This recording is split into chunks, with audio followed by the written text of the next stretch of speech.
Honestly, they should wake up and work together, but they're not. Anyway, Well, Joe, you have a great day. Thanks for taking the call. You too, Kareem, and so much in there to unpack. And I think the biggest hit is, who are you serving? And there is an economic aspect to why they don't want to pass the SAVE Act. Ken Cuccinelli was on with us just the other day talking about maybe we attach it to FISA. Since FISA is a must-pass, let's put the SAVE Act on there. You can make a case that making sure that only citizens vote is a Homeland Security question. But there's a reason, there's an economic reason, and one that we addressed head on yesterday. I got accused of not being very populist yesterday by admitting that part of our problem is we don't want to buy the products that would afford us to work. It's true. Difficult times have a way of focusing us. We have to think about what matters most when it comes to our spending, our health care. This is why so many people are joining MediShare right now. MediShare is a trusted way to save up to 50% on your monthly health care costs. More than 400,000 people have already made the switch. It's pretty obvious why, too, especially now during this challenging season with healthcare costs and out-of-pocket expenses going up. MediShare can save you a lot of money. The typical family saves $500 a month. MediShare works, too. It's been around for 30 years. Members have shared more than $5 billion of each other's bills. There are different options to choose from to fit your budget. I'll give you the number here in a second, and if you call, you can get a price within 2 minutes. Maybe now is the perfect time to make the switch and start saving. Here you go. Call 855-SHARE-40. That's 855-SHARE 40. 855-SHARE-40. News Talk 1560 AM, 94.1 FM, KTUI, Sullivan. It's 6 o'clock. Good morning. This is KTUI Radio, beginning a new day of broadcasting. KTUI is owned and operated by Merrimack Area Broadcasting, LLC of Sullivan, Missouri. Broadcast facilities are located at 900 Elmont Road in Sullivan. KTUI is authorized by the Federal Communications Commission to operate on an assigned frequency of 1560 kilohertz on the AM band and K231CP, an FM translator frequency of 94.1 megahertz. The assigned power for KTUI AM is 1,000 watts, and the power for the FM translator is 250 watts. We invite you to tune in daily to AM 1560 or 94.1 FM for the latest news, weather, and information. And now, the U.S. Navy Band with our national anthem.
Hey, good morning to you. It is 2 minutes past the hour of 6 o'clock here on this Thursday morning. I'm Sam Scott. Glad to have you along with me.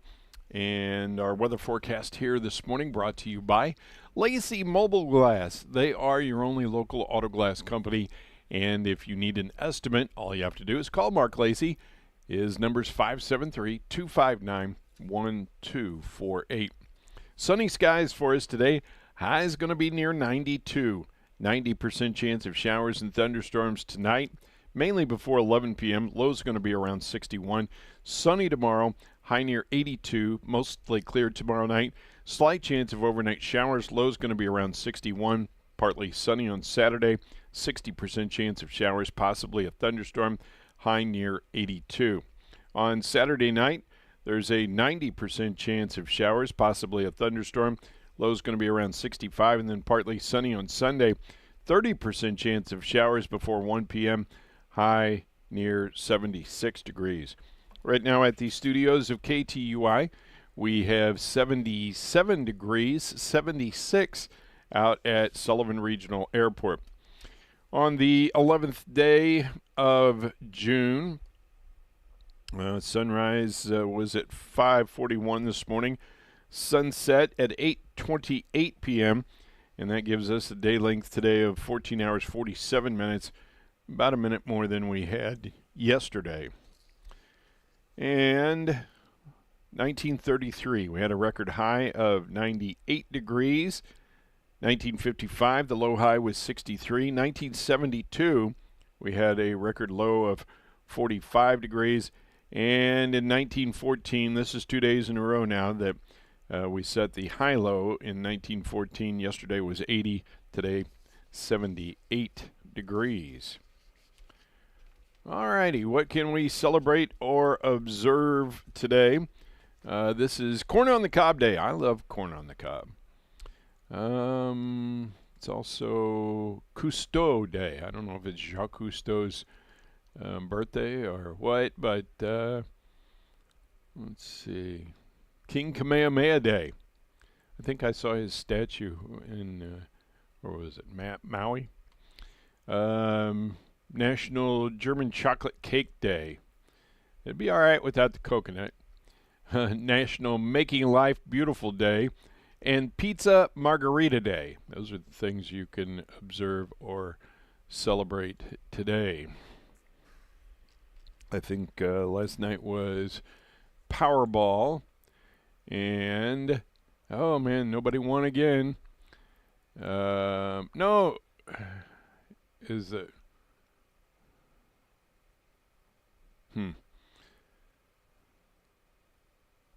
Powerball looks like it's running behind here today. I don't know. It says next drawing is Wednesday, but they haven't updated the website. That's odd. Let's see. Mega Millions, it's up to $413 million. Next drawing will be Friday at 10 p.m. The cash option, were you to be the lone winner, would be $182.6 million. Wonder if there's someplace else I could find the Powerball drawing.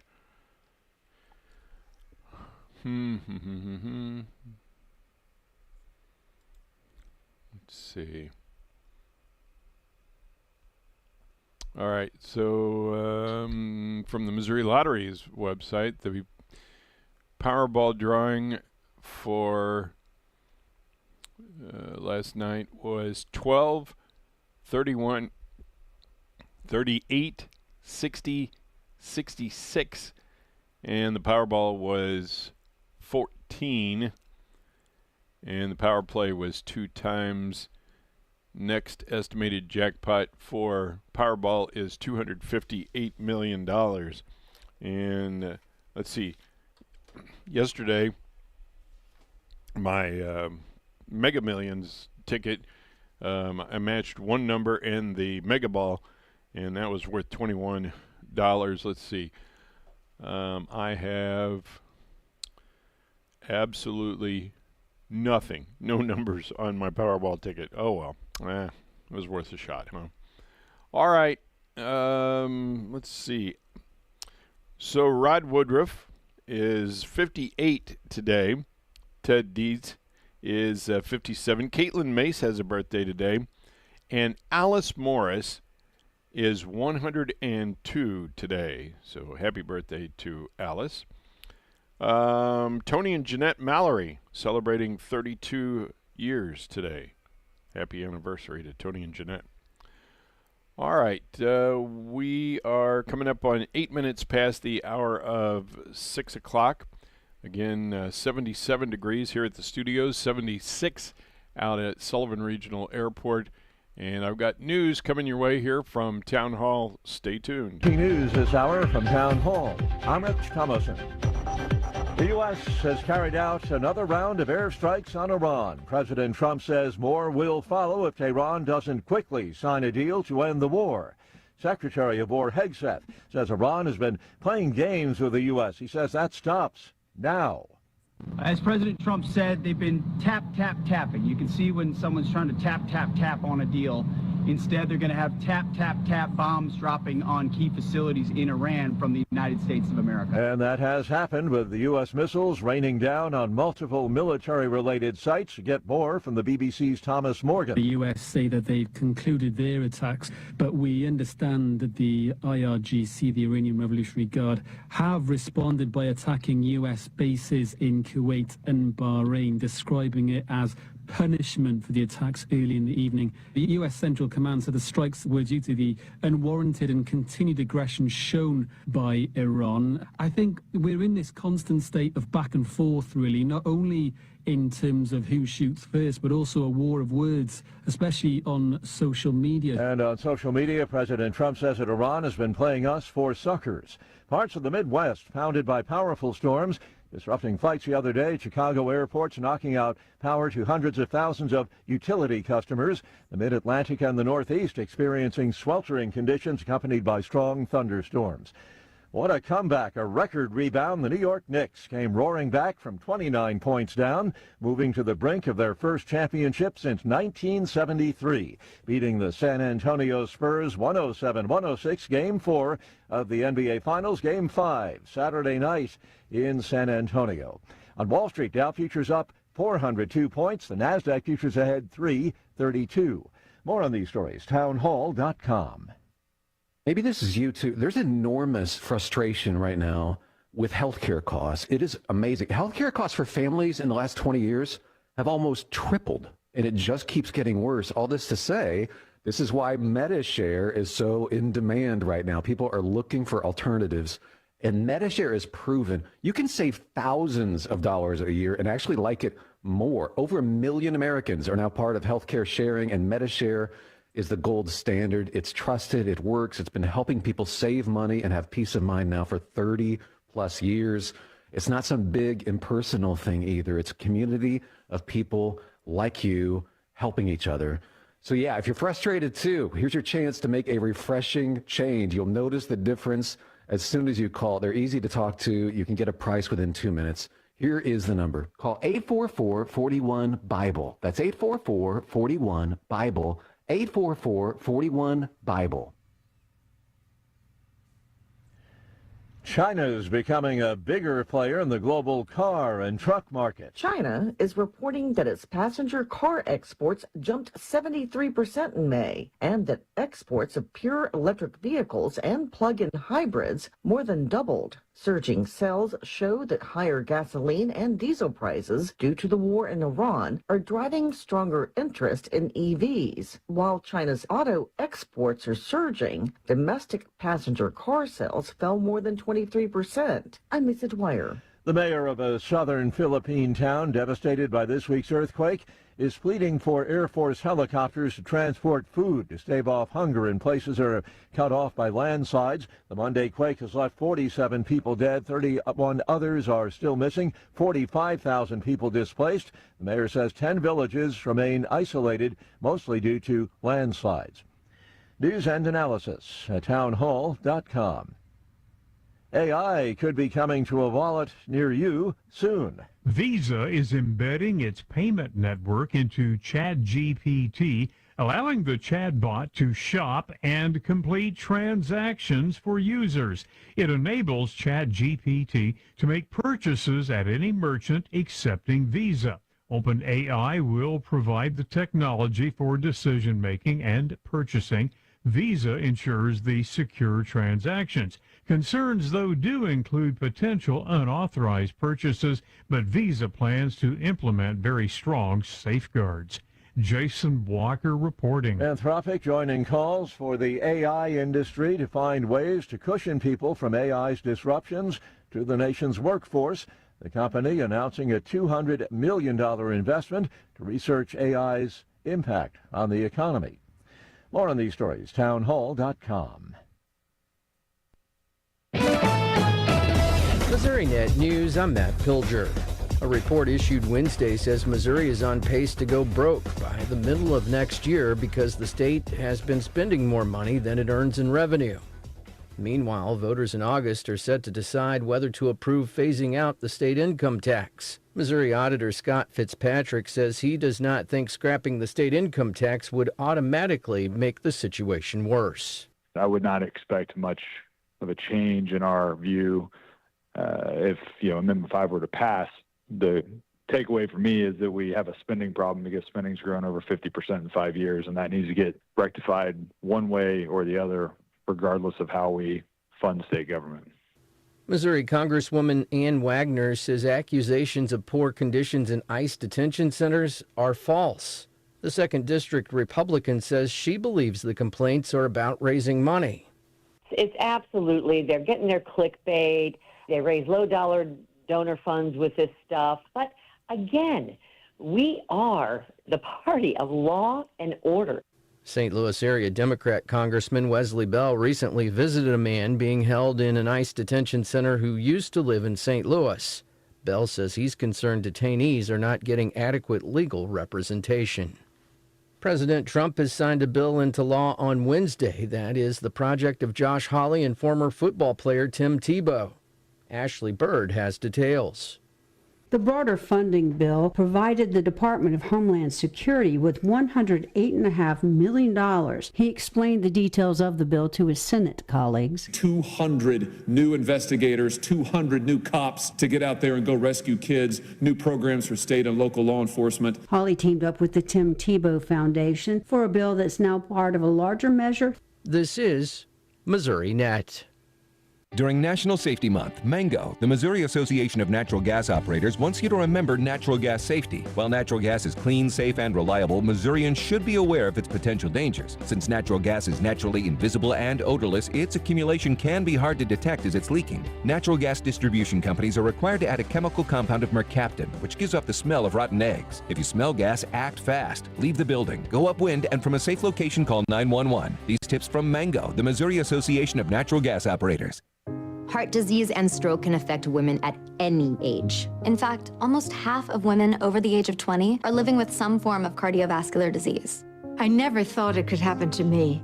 Women experience unique life stages such as pregnancy or menopause that can increase their risk of developing cardiovascular disease over the course of their lifetime. But here's the good news. Women have the best resource. We have each other. Visit GoRedForWomen.org today to learn more. A former St. Louis circus leader has been sentenced to 22 months in prison for stealing more than $123,000. The U.S. Attorney's Office says 63-year-old George Pace used unauthorized credit cards to pay for services to nail salons, skin care treatments, and horseback riding. The Federal Emergency Management Agency has approved more than $77 million to help communities in Missouri recover from recent disasters. The money will be used for projects like repairing roads, restoring buildings, and protecting public safety. Just last week, President Trump announced extra tariffs of 10% after the Supreme Court ruled against his last round of global tariffs. Panos Kouvelis, a Washington University professor of supply chain operations and technology, tells KMOX Radio in St. Louis it's changing the way many companies operate. We are living in an environment where it's important to have multiple suppliers, many of them closer to our market. For more Missouri stories, find the podcast Show Me Today. Is your business's cash flow moving as fast as you are? At Sullivan Bank, our Treasury Management Department is here to accelerate your success. From ACH services and remote check depositing to advanced money movement and fraud prevention, we offer a vast array of products to secure and support your business at every level. You'll have a dedicated full-service support team of live local experts ready to help. Streamline your business workflows and get the peace of mind you deserve. Call Sullivan Bank today. Find a primary care provider. How long has that note been stuck on your to-do list? Exceptional care is available right here in our community. At Missouri Baptist Sullivan Hospital, part of BJC Healthcare, our primary care providers are easy to see, easy to trust, and ready to build relationships that last. And they're accepting new patients. Call 573-468-4186 to learn more. Police in Manchester investigating after an armed man was reported on school property near several Parkway schools yesterday morning. According to Manchester Police, a school security officer was alerted around 11 a.m. by students who reported a man drinking alcohol in a wooded area between Parkway South High School and Parkway Southwest Middle School. Police Chief Ed Skaggs said the security officer approached the man and briefly spoke with him. During the encounter, the man allegedly removed a handgun from a backpack and displayed it to the officer before running deeper into the woods. A large-scale search was launched involving officers from multiple agencies, K-9 units, drones, and a police helicopter. Authorities established a perimeter around the area and searched nearby woods and neighborhoods. As a precaution, summer school activities at Parkway South High School, Parkway Southwest Middle School, and Wren Hollow Elementary School were temporarily placed on lockdown. Students and staff already on campus were kept inside, and dismissal procedures were delayed. Despite the extensive search, officers were unable to locate the suspect. Police later determined the man was no longer in the area and lifted the lockdown. A 31-year-old man from Lebanon drowned yesterday afternoon on the Niangua River in Camden County. According to the Water Division of the Missouri State Highway Patrol, the incident occurred around 2:17 p.m. off the Big Niangua arm of Lake of the Ozarks. Investigators say the man entered the water and became trapped in a low-head dam. Emergency responders recovered him from the water. He was pronounced by the Camden County Medical Examiner. The Camden County Sheriff's Office assisted the Highway Patrol with the investigation. This drowning marks Troop F's 5th drowning fatality of the year and the first reported for the month of June. A person died following a traffic crash yesterday afternoon in South St. Louis. According to the St. Louis Metropolitan Police Department, the crash occurred around 3:30 p.m. on Michigan Avenue. Accident reconstruction investigators were called to the scene to determine the circumstances surrounding the crash. Police confirmed that one person died as a result of the incident. No additional information has been released. A 36-year-old man from Villa Ridge was killed Tuesday afternoon in a head-on collision on Missouri Route 109 south of Niehoff Drive in western St. Louis County. According to the Missouri State Highway Patrol, the crash occurred at 2:03 p.m. Investigators said the man was driving a 2010 Volkswagen Jetta northbound on Missouri 109, crossed over the double yellow center line, and entered the southbound lane. A southbound 2022 Chevrolet Express van driven by a 56-year-old man from High Ridge attempted to avoid the collision by moving onto the southbound shoulder. Troopers said the Volkswagen also traveled onto the shoulder where the front of the Jetta struck the front of the Chevy head-on. The man from Villa Ridge, who was not wearing a seatbelt, suffered fatal injuries and was pronounced at the scene by personnel from the Eureka Fire Protection District. The driver of the Chevy van, who was wearing a seatbelt, suffered moderate injuries and was transported by Eureka Fire Protection District to Mercy Hospital in St. Louis. 2 men are under arrest in connection with a burglary and arson investigation in Washington County. Sheriff Dwayne Reed says deputies were called to the Cadet area June 3rd after a burglary and fire investigation. Investigators say video showed 2 men forcing their way into a home and stealing firearms and other items. Authorities say the suspects then took a trailer from the property, attached it to a Jeep, and stole a four-wheeler before loading it onto a trailer. Deputies say the residence and a nearby shed were then set on fire before the suspects fled in the stolen Jeep with the trailer and the four-wheeler. The sheriff's office says the investigation led to the arrest of Larry Laws of Cadet and Donnie Eckhoff of Potosi. Both men are facing multiple charges, including arson, burglary, stealing, and firearm-related offenses. Bond was set at $100,000 cash or surety for Laws and $100,000 cash only for Eckhoff. Thousands of classic cars expected to roll through the Sullivan area today as part of the annual Hot Rod Power Tour. The tour will travel along historic Route 66 today, bringing an estimated 5,000 to 10,000 classic cars, muscle cars, hot rods, and custom vehicles through the community during the morning and early afternoon hours. Local residents are encouraged to find a spot along Route 66 to watch the procession and support area businesses. Jim Turntine has set up a viewing area with a large tent courtesy of Sullivan Bank at Highway FF and Old Route 66, where spectators are invited to bring lawn chairs and enjoy the event. Motorists should expect heavier than normal traffic along historic Route 66 throughout the day as one of the nation's largest traveling car shows makes its way through the region. June is National Rivers Month, and the Missouri Department of Conservation encouraging Missourians to get involved through the Missouri Stream Team program.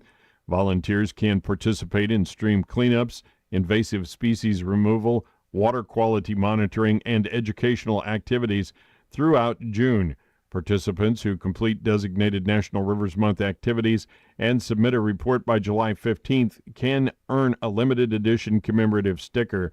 Missouri is home to more than 110,000 miles of rivers and streams, which provide drinking water, recreation opportunities, and habitat for fish and wildlife. More information is available through the Missouri Stream Team program. You can find it at the Missouri Department of Conservation's website.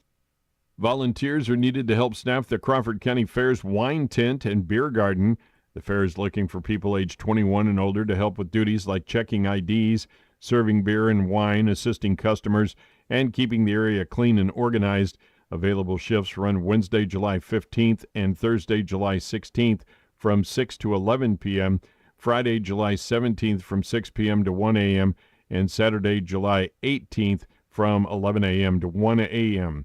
Anyone interested in volunteering or wanting more information can contact Jamie Schutte by calling or texting 801-493-9080.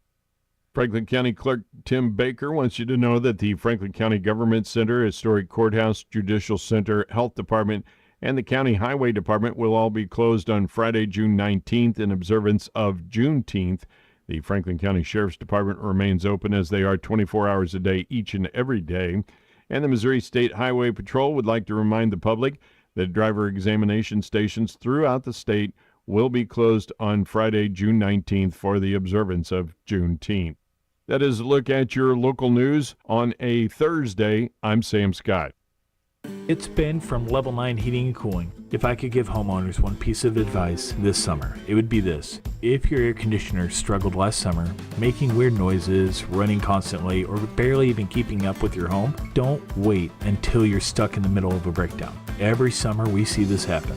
The hottest days arrive, the systems start failing, and suddenly everyone's calling in for service at the same time. That's why now is the perfect time to schedule a clean-and-check appointment or have the conversation about replacing an older system before it turns into an emergency. And listen, you know we're not the company that's going to show up, try to sell you the biggest, most expensive thing possible. We've never been that company, and that's never been our style. We'll give you honest recommendations, explain your options, and help you make the decision that's best for your home and your budget. Give us a call today at 636-259-COOL and let us keep your family comfortable all summer long. Level 9 Heating and Cooling, raising the standard one home at a time. In recent funeral notices, Nate Alexander Strange of St. Clair passed away Friday, June 5th at the age of 21. Funeral services will be held at 11 o'clock this morning at the Connection Church in St. Clair. Burial will be in the Crestview Memorial Park in St. Clair. Visitation will be after 9 o'clock this morning until the time of services at 11 at the Connection Church in St. Clair. All arrangements under the direction of the Russell Colonial Funeral Home of St. Clair. Ronald Dennis Ron Lee of Cuba passed away Tuesday, June 2nd at the age of 65. A massive Christian burial will be held at 11 o'clock this morning at the Holy Cross Catholic Church in Cuba. Visitation will be from 10 o'clock this morning until the time of services at 11 at Holy Cross Catholic Church. Memorial contributions can be made to the Cuba Animal Shelter in the name of Ron Lee. All arrangements are under the direction of the Hudson Funeral Home of Cuba. Barbara Shockley of Rolla, formerly of Owensville, passed away Tuesday, June 9th at the age of 90. Funeral services will be held Friday at 11 a.m. at the Gottenstreeter Funeral Home in Owensville. Burial will be in the Howard Cemetery in Bland. Visitation will be from 9 a.m. until the time of services at 11 on Friday at the Gottenstreeter Funeral Home in Owensville. Richard Neal Just of Washington passed away Monday, June 8th at the age of 74. Funeral services will be held Friday at 2 p.m. at the Russell Colonial Funeral Home in St. Clair. Private committal will take place at a later date. Visitation will be Friday from 11 a.m. until the time of services at 2 at the Russell Colonial Funeral Home in St. Clair. The complete funeral announcements with all the survivors will air with our 8 o'clock expanded edition of KTUI News this morning. New Testament Baptist Church in Sullivan is starting a new addiction recovery ministry called Life Issues. It's a biblical approach to the 12 steps, bringing scriptural principles into personal focus and making them come alive for transformational living. Whether you struggle with addictions, food, depression, anxiety, or relationships, you'll be encouraged to see how others have found a new way of life with hope for the future through this program. Life Issues will meet weekly on Thursdays at 6:30 p.m. at New Testament Baptist Church. You're not alone. To find out more, contact New Testament Baptist Church at 573-468-3334. This is like a puzzle. This Medicare stuff's so confusing. The right piece for your Medicare puzzle? Strasser Senior Services. For over 20 years, Clark Strasser has been your local Medicare resource. Clark will even come to your home for a no-cost consultation. Medicare Gap, Medicare Advantage plans. As you become Medicare eligible, you need to talk to a local expert. Clark Strasser and Strasser Senior Services. Call 573-308-5255. Online at StrasserSeniorServices.com. Your local Medicare resource. Missouri Net Sports, I'm Bill Pollock. Jordan Walker hit a home run and drove in 4 runs. The Cardinals rolled past the Mets 9-2 for their 6th straight win. That matches a season high. The Royals let a late lead slip away. They lost to the Rangers 6-4 in 10 innings. Royals had the bases loaded, nobody out in the 10th, but couldn't score. Seth Lugo left in the 4th inning after being struck in the head by a 106-mile-per-hour line drive. The Royals said afterwards he's doing well. Former Jefferson City Jays high school standout OG Anunoby delivered the biggest moment of his NBA career. Brunson gets it, fires up a 3. Shot no good. The tip, it's gone! It's gone! It's gone! With 1.2 remaining! Knicks take the lead! OG tipped in the game-winning basket with 1.2 seconds left. The Knicks stunned the Spurs 107-106. They came back from 29 down. They're 1 game away from their first NBA championship since 1973. Bill Pollock, Missouri Net Sports. Black vultures can be harmful to livestock operations in Missouri. Hear from the Missouri Cattlemen's Association on the issue. There's a lot of different techniques and strategies that you can use to harass the birds in a non-lethal way to get rid of them. Effigies, hanging dead birds in a tree works. Get those effigies through the USDA, or you can get a permit, kill one, and do that yourself. You can also cut down roosting trees that are a habitat for these birds. If you see a lot of birds in one tree, time for that tree to go. I will add that, vultures in general are very important to our ecosystem. Cleaning up the dead animals is extremely important. The turkey vultures do a good job of that. So do the black vultures, but the black vultures have become more aggressive. Our mission is not to eradicate birds. Our mission is to help farm and ranch families prevent economic devastation, which can make the difference between the black line or the red line in a financial year. To find out more, go to agriculture.mo.gov. With Ricky Horton, I'm John Rooney. Last night at Citi Field, another team win for the Cardinals, 9-2 over the Mets.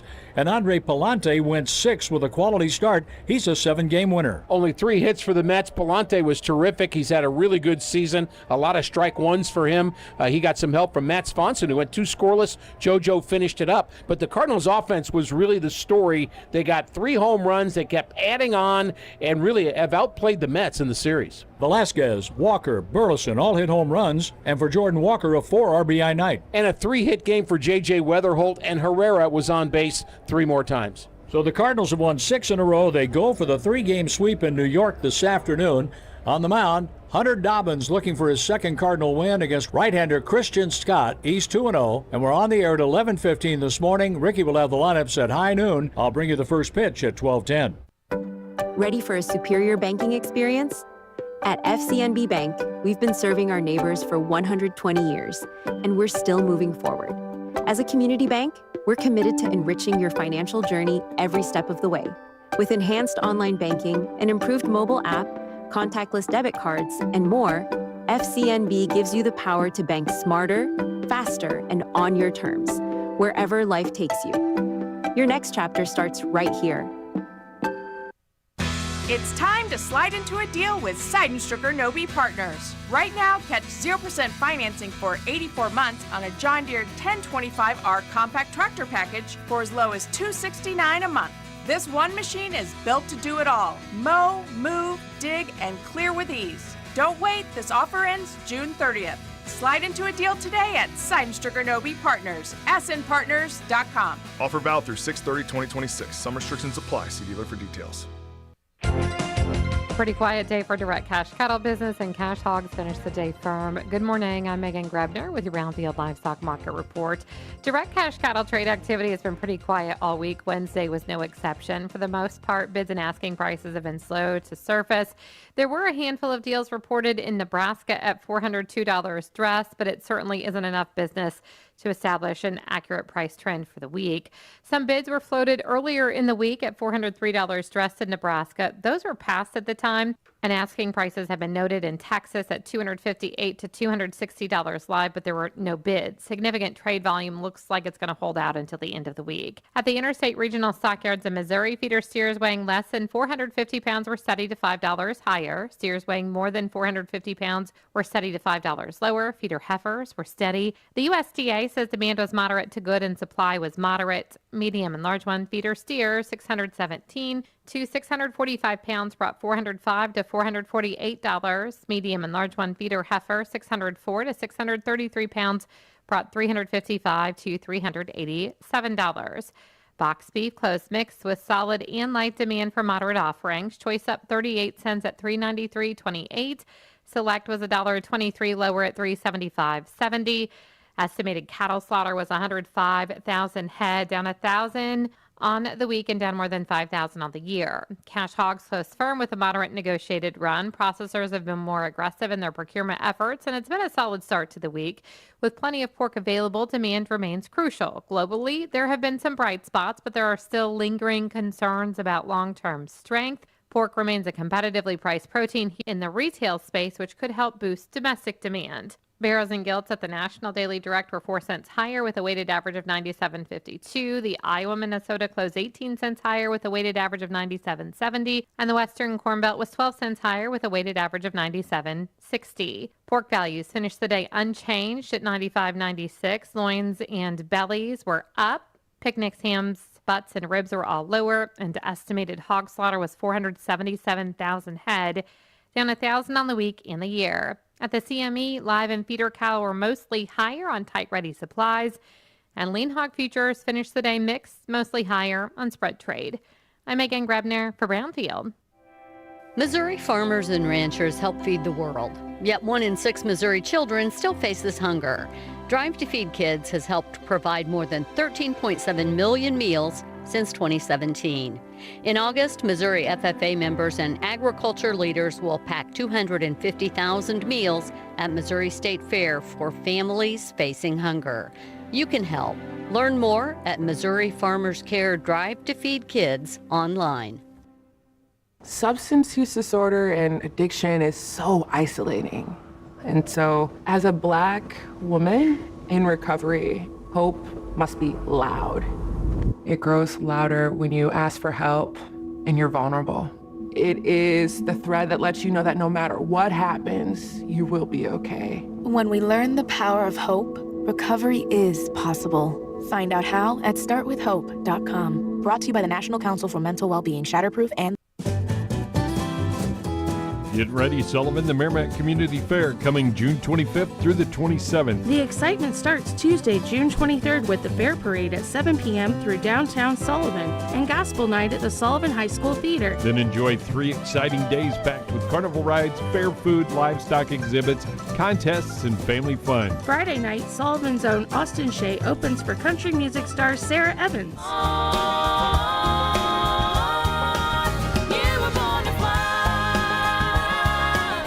Saturday night, country legend Clay Walker takes the stage for an unforgettable concert event.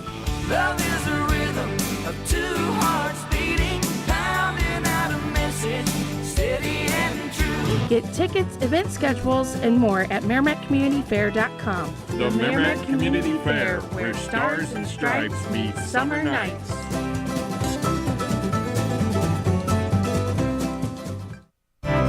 It's bad enough to have a fire break out, but if there isn't enough water to fight it, you're looking at a disaster. Hi, I'm Jody Henke. Install a fire cistern for extra protection as you're living the country life.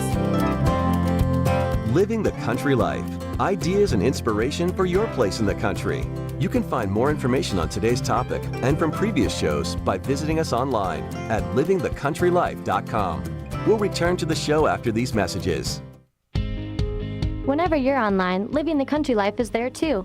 Like us on Facebook and exchange tips and ideas with people who share your love for the country way of life. Follow us on Twitter at Small Farming for timely news and information. You can also find us on Instagram and Pinterest. See the latest inspired shot from our readers or add a garden tip to your boards. Living the Country Life has all the ideas for your home acreage. Visit us online at livingthecountrylife.com and find us on social media.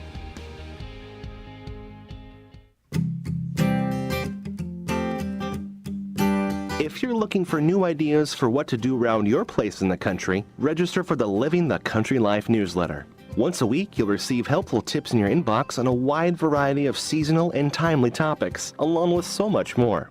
Living the Country Life is for all those people who love to live in the country. Sign up for your free newsletter today by visiting livingthecountrylife.com.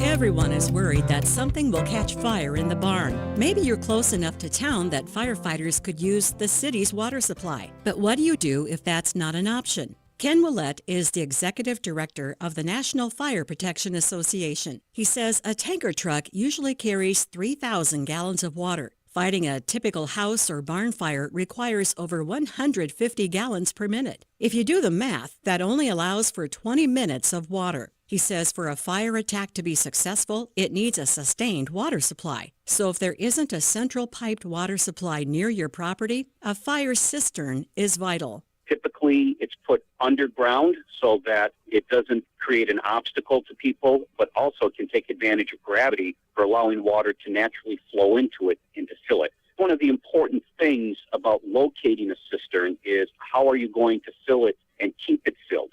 If you don't have a natural source, such as a stream or stormwater runoff for containment, then you will have to have water trucked in to fill the cistern. Willett says it also needs regular maintenance, at least 2 inspections per year. Routinely, you have to inspect it to see if it's at the appropriate level. The cisterns that I've had experience with all had inspection port or manholes, so you could visually remove the cover and look in the tank to see what the level was. Monitor it to see if it's leaking, and if it is, try and repair it. Cisterns are usually made of concrete or fiberglass. The size and gallonage is calculated by a needed fire flow for your particular situation. Be sure to check regulations with your local fire department. Learn more about fire cisterns at livingthecountrylife.com. I'll see you in the country. Living the Country Life. Ideas and inspiration for your place in the country. You can find more information on today's topic, share your tips, and post photos by visiting us online at Living the Country Life. It is 19 minutes before the hour of 7 o'clock here on this Thursday morning. I'm Sam Scott. Glad to have you along here. And our weather forecast is brought to you by the folks at Lacey Mobile Glass. They are your only local auto glass company. And if you need an estimate, you can call Mark, 573-259-1248. Sunny skies for us today. High's going to be around 92. 90% chance of showers and thunderstorms tonight, mainly before 11 p.m., low around 61. Sunny tomorrow, high near 82. Going to be mostly clear tomorrow night. Slight chance of some overnight showers, low around 61. Partly sunny skies on Saturday. 60% chance of showers, possibly a thunderstorm, high near 82.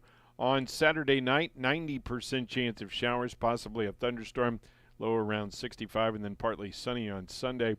30% chance of showers before 1 p.m. High is going to be around 76.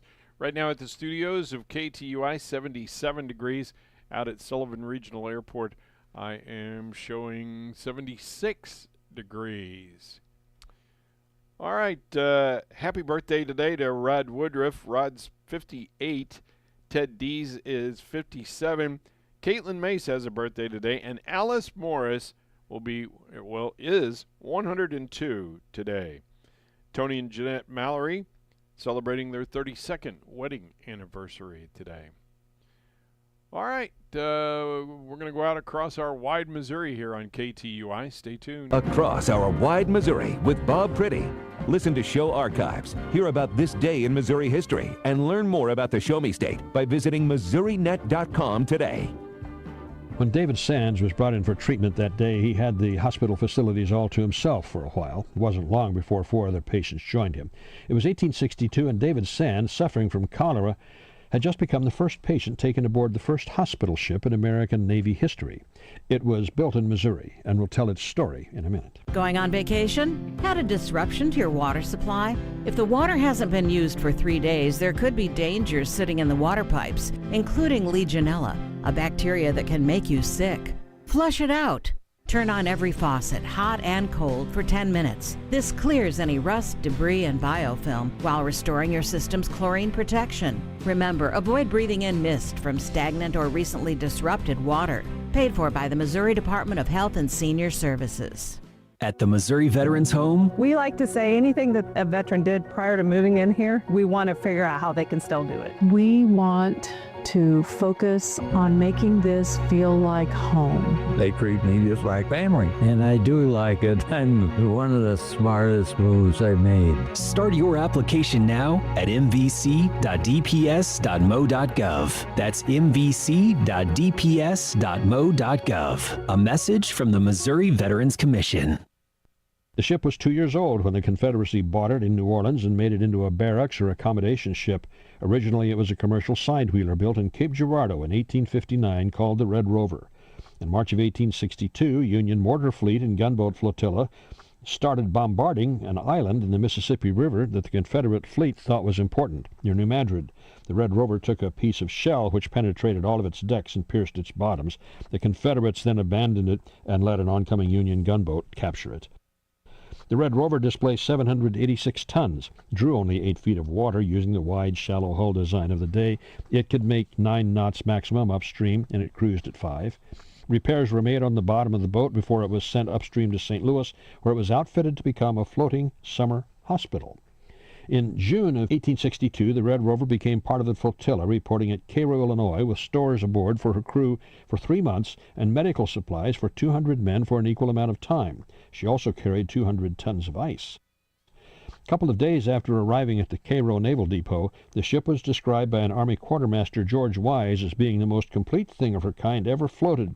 She has bathrooms, laundry, elevator for the sick and the lower to upper decks, amputating rooms, 9 different water closets, gauze blinds to the windows to keep the cinders and smoke away from the dying and the sick, 2 separate kitchens for the sick as well, a regular corps of nurses, and 2 water closets on every deck. Those were male nurses they were talking about at the time. On one trip with wounded to Army hospitals in Illinois, the Mother Superior of the Sisters of Holy Cross at Memphis, Sister Angela, volunteered herself and some of the other members of her order to accompany the ship and its wounded on a temporary basis. They became the first women floating nurses in the American military history. And many nuns worked on the boat at various other times during the war. In the first 20 days, the ship had 109 patients. From July to September of 1862, the ship had treated 211. That year was the year that Congress transferred the Western gunboat fleet from the War Department to the Navy Department, so on October 1st, 1862, when the transfer became effective, the United States Navy got its first hospital ship, the Red Rover.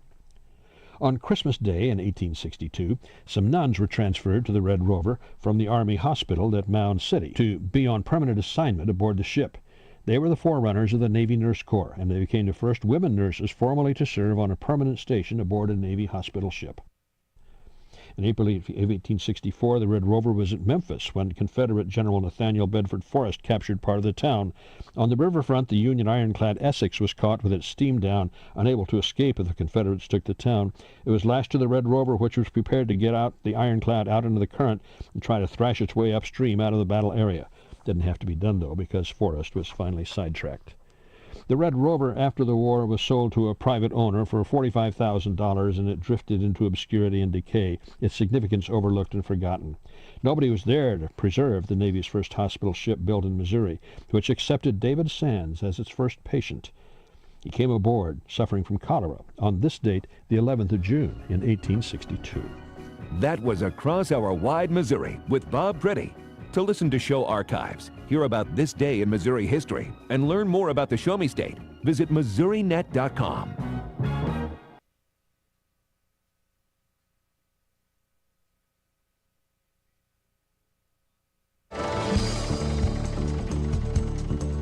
There's a good chance you've not heard of Jack Jewett, yet he may have been the man who saved some of the Founding Fathers in their revolution against England. His story is today's edition of the American Countryside. The secret is out. With millions of younger-looking customers across the country, Plexiderm is one of the most highly sought-after products on the market. It visibly shrinks under eye bags and smooths out crow's feet in minutes, and the effects last up to 10 hours. Influencers love it, magazines feature it, and people just can't get enough of it. As a matter of fact, Elle Magazine gave it an Editor's Choice Award as Best Instant Wrinkle Filler for 2025. In as little as 10 minutes, Plexiderm reduces the appearance of fine lines, wrinkles, and those dreaded under-eye bags. So yes, you can look years younger in minutes, and the effects last for hours. No surgery, no gimmicks, just results. The best news, you can try Plexiderm for only $14.95. Plus, get free shipping. Call 1-800-678-1298. That's 1-800-678-1298. Or visit plexidermtrial.com. It's a name from history mostly forgotten, yet one every American should know. On the night of June the 3rd, 1781, Jack discovered that there were 250 British soldiers on their way to Charlottesville to capture Governor Thomas Jefferson and the Virginia Assembly, which contained 3 additional signers of the Declaration, as well as Patrick Henry. Janice Clark shares the story of Jack Jewett from his former home just outside of Lexington, Kentucky. Jack realized very quickly who they were and what they were up to, and he realized if he didn't do something about it, they were going to get away with it. And so he called for his horse. He got on his horse and he rode 40 miles through the back country of Virginia to warn the governor and the legislature. His nighttime ride to Charlottesville to warn those in the path of the British was successful. Because of his timely warning, the governor escaped, as well as almost all of the legislators. The British captured only 7 of the legislators, none of the ones that they were after. Jewett's ride took him to Monticello to warn Thomas Jefferson, then on to Charlottesville to warn other officials. Meanwhile, the swift-moving British under Lieutenant Colonel Tarleton were denied the chance to capture the leaders of the Revolution. They meandered back and forth across Virginia for the next 4 months, and in October they found themselves at a place called Yorktown. Jefferson used his warning time to accomplish several important things, including escaping with his life. That part of the story is next time as we travel the countryside in Lexington, Kentucky. I'm Andrew McCrae.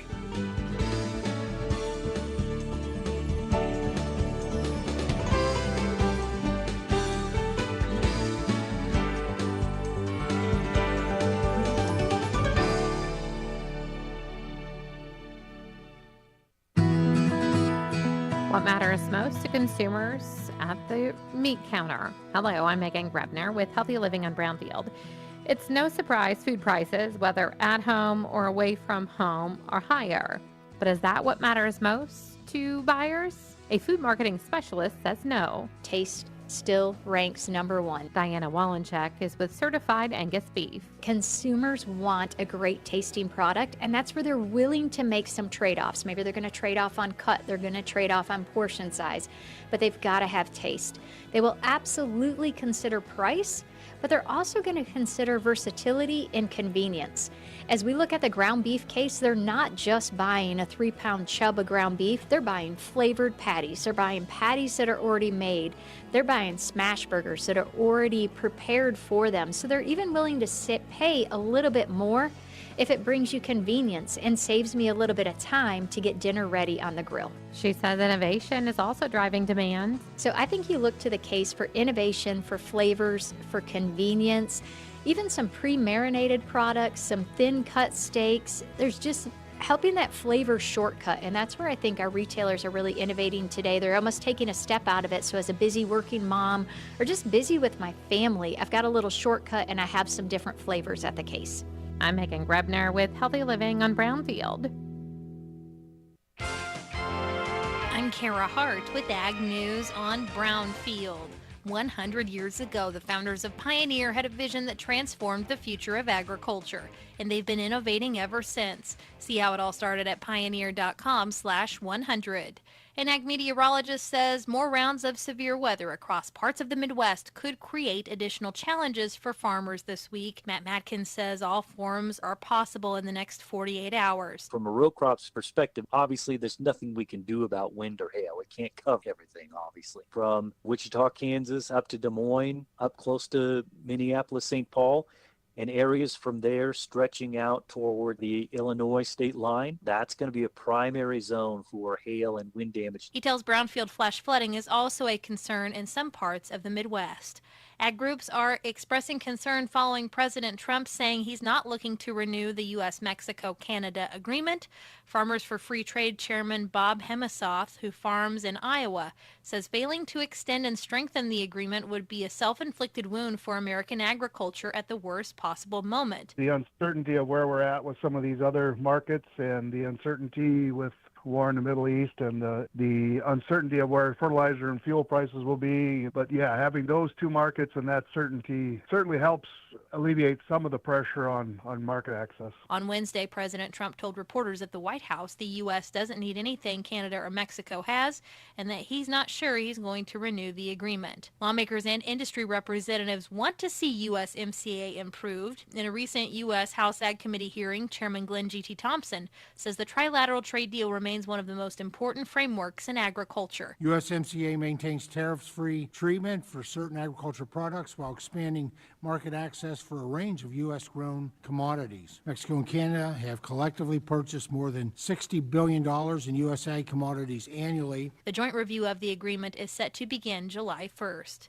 An ag lobbyist says he's optimistic a delay in the Senate Ag Committee's Farm Bill timeline won't derail the legislation this year. Randy Russell tells Brownfield. Senator Bozeman has come out and said now that he wants to release his bill before the 4th of July recess and then mark it up in July after they come back before the August recess. He says with more time, the committee can hopefully find resolution on a nutrition-related issue. On the SNAP, formerly known as food stamp error rate, Democrats led by Amy Klobuchar are pretty much in lockstep saying that they need that provision addressed in order to get on board with moving a farm bill. The Senate's 60-vote threshold makes bipartisanship on this farm bill essential, but Russell believes both sides want to get this bill across the finish line. If you don't, you start all over again in next year. I'm Kara Hart for Brownfield. Heart disease and stroke can affect women at any age. In fact, almost half of women over the age of 20 are living with some form of cardiovascular disease. I never thought it could happen to me. Women experience unique life stages such as pregnancy or menopause that can increase their risk of developing cardiovascular disease over the course of their lifetime. But here's the good news. Women have the best resource. We have each other. Visit GoRedForWomen.org today to learn more. If you've been hearing more about black bears in Missouri, you're not imagining it. University of Missouri Extension says the state's bear population has grown to around 1,000 animals. Most bears live in the Ozarks, but young bears sometimes travel long distances and can appear near farms or neighborhoods. If you see a bear, keep your distance and never feed it. Securing trash and other food sources can help prevent problems. This growing population is a conservation success story, and Missouri manages bears through a highly regulated hunting season. Learn more by contacting your local MU Extension Center. Get ready, Sullivan, the Merrimack Community Fair coming June 25th through the 27th. The excitement starts Tuesday, June 23rd with the Fair Parade at 7 p.m. through downtown Sullivan and Gospel Night at the Sullivan High School Theater. Then enjoy 3 exciting days packed with carnival rides, fair food, livestock exhibits, contests, and family fun. Friday night, Sullivan's own Austin Shea opens for country music star Sarah Evans.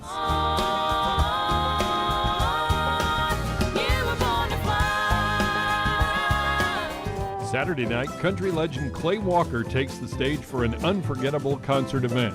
Love is a rhythm of two hearts beating, pounding out a message, steady and true. Get tickets, event schedules, and more at MerrimackCommunityFair.com. The Merrimack Community Fair, where stars and stripes meet summer nights.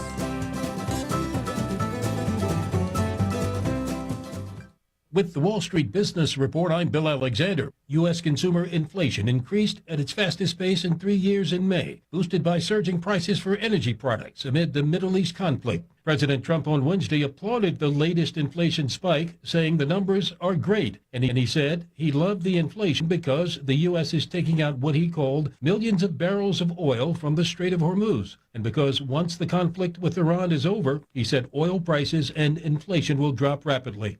The court officials overseeing the NFL's $1 billion-plus settlement fund for concussion-related injuries have barred 5 law firms from handling any more claims from former players after finding that they illegally steered their clients toward doctors willing to give them a Parkinson's disease diagnosis, whether they exhibited the symptoms or not. President Trump has named Brian Johnson as his choice to be the next director of the Consumer Financial Protection Bureau. For the Wall Street Business Report, I'm Bill Alexander in Washington. Every single one of us in life, there's research on this. We decide or we slide into behavior. Dana Gresh on Focus on the Family Minute. There's really no middle ground. Yeah. If we have decided on January 1st, I'm going to eat healthier this year, and we write it down and we set some goals, the chances are we're going to have a better shot at it. Mm-hmm. But if you're midway through the year and you're eating all the carbs and all the sweets like normal, it may be because you didn't pause and make a decision. The same is true of our sexual appetites. And there's long-term research that says people that in their teen years said, this is the kind of person I'd like to marry. These are some things I'd like to achieve so that I'm emotionally and maturity-wise ready before I start dating. Those people, long-term, 20, 30 years down the road, they're in much healthier relationships. More from Dana at FamilyMinute.org.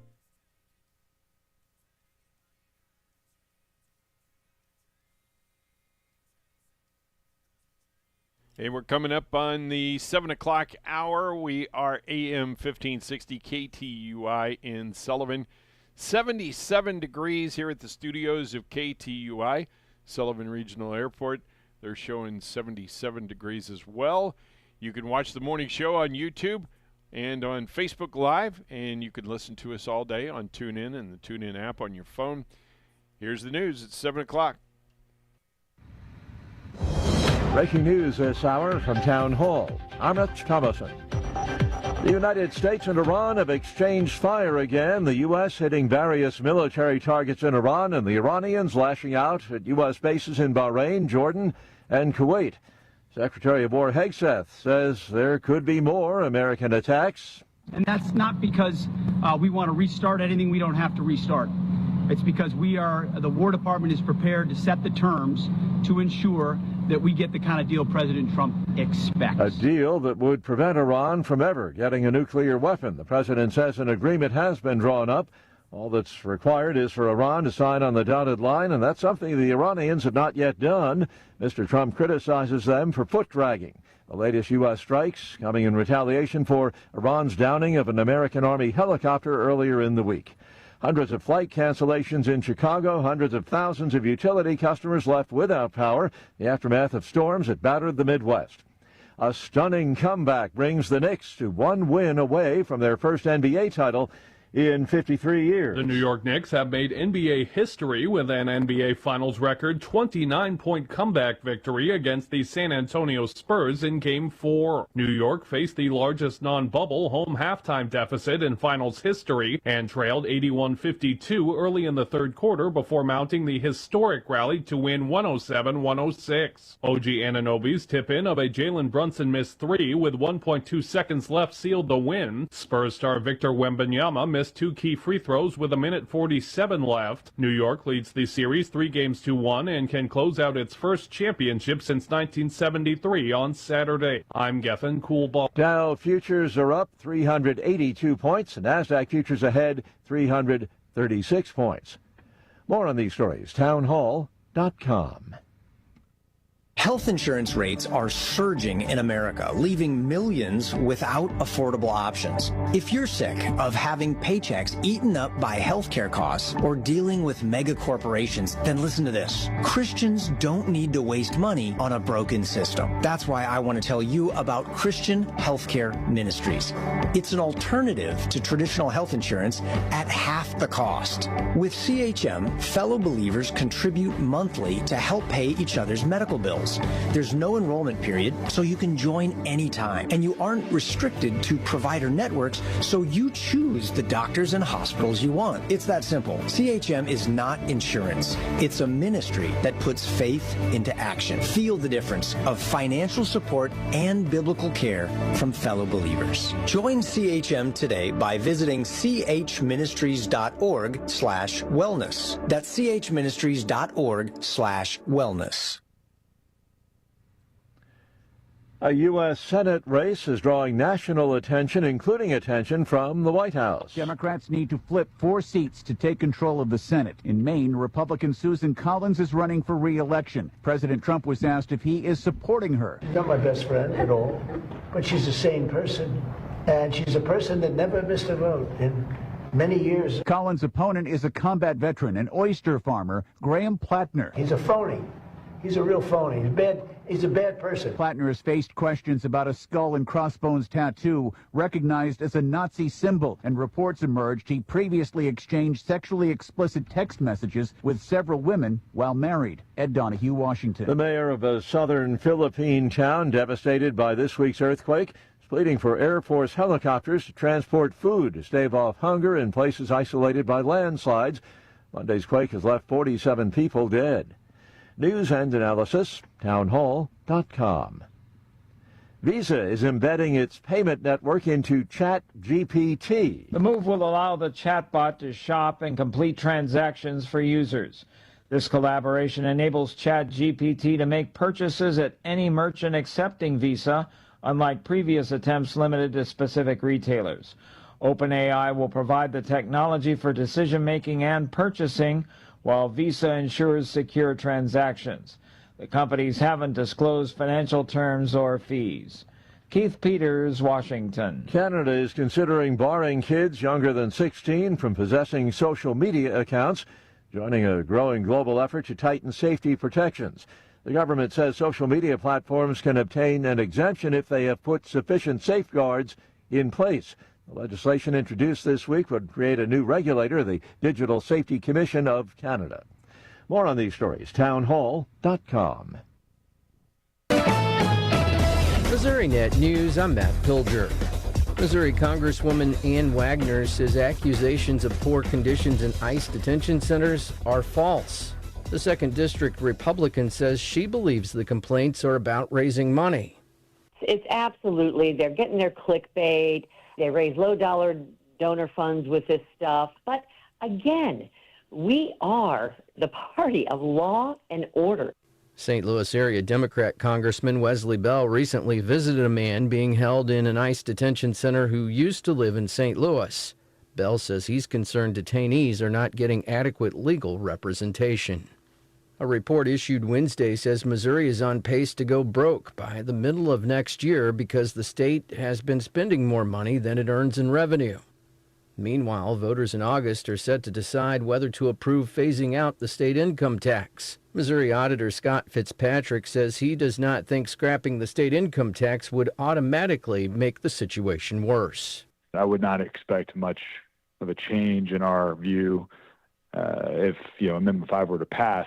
The takeaway for me is that we have a spending problem because spending's grown over 50% in 5 years, and that needs to get rectified one way or the other, regardless of how we fund state government.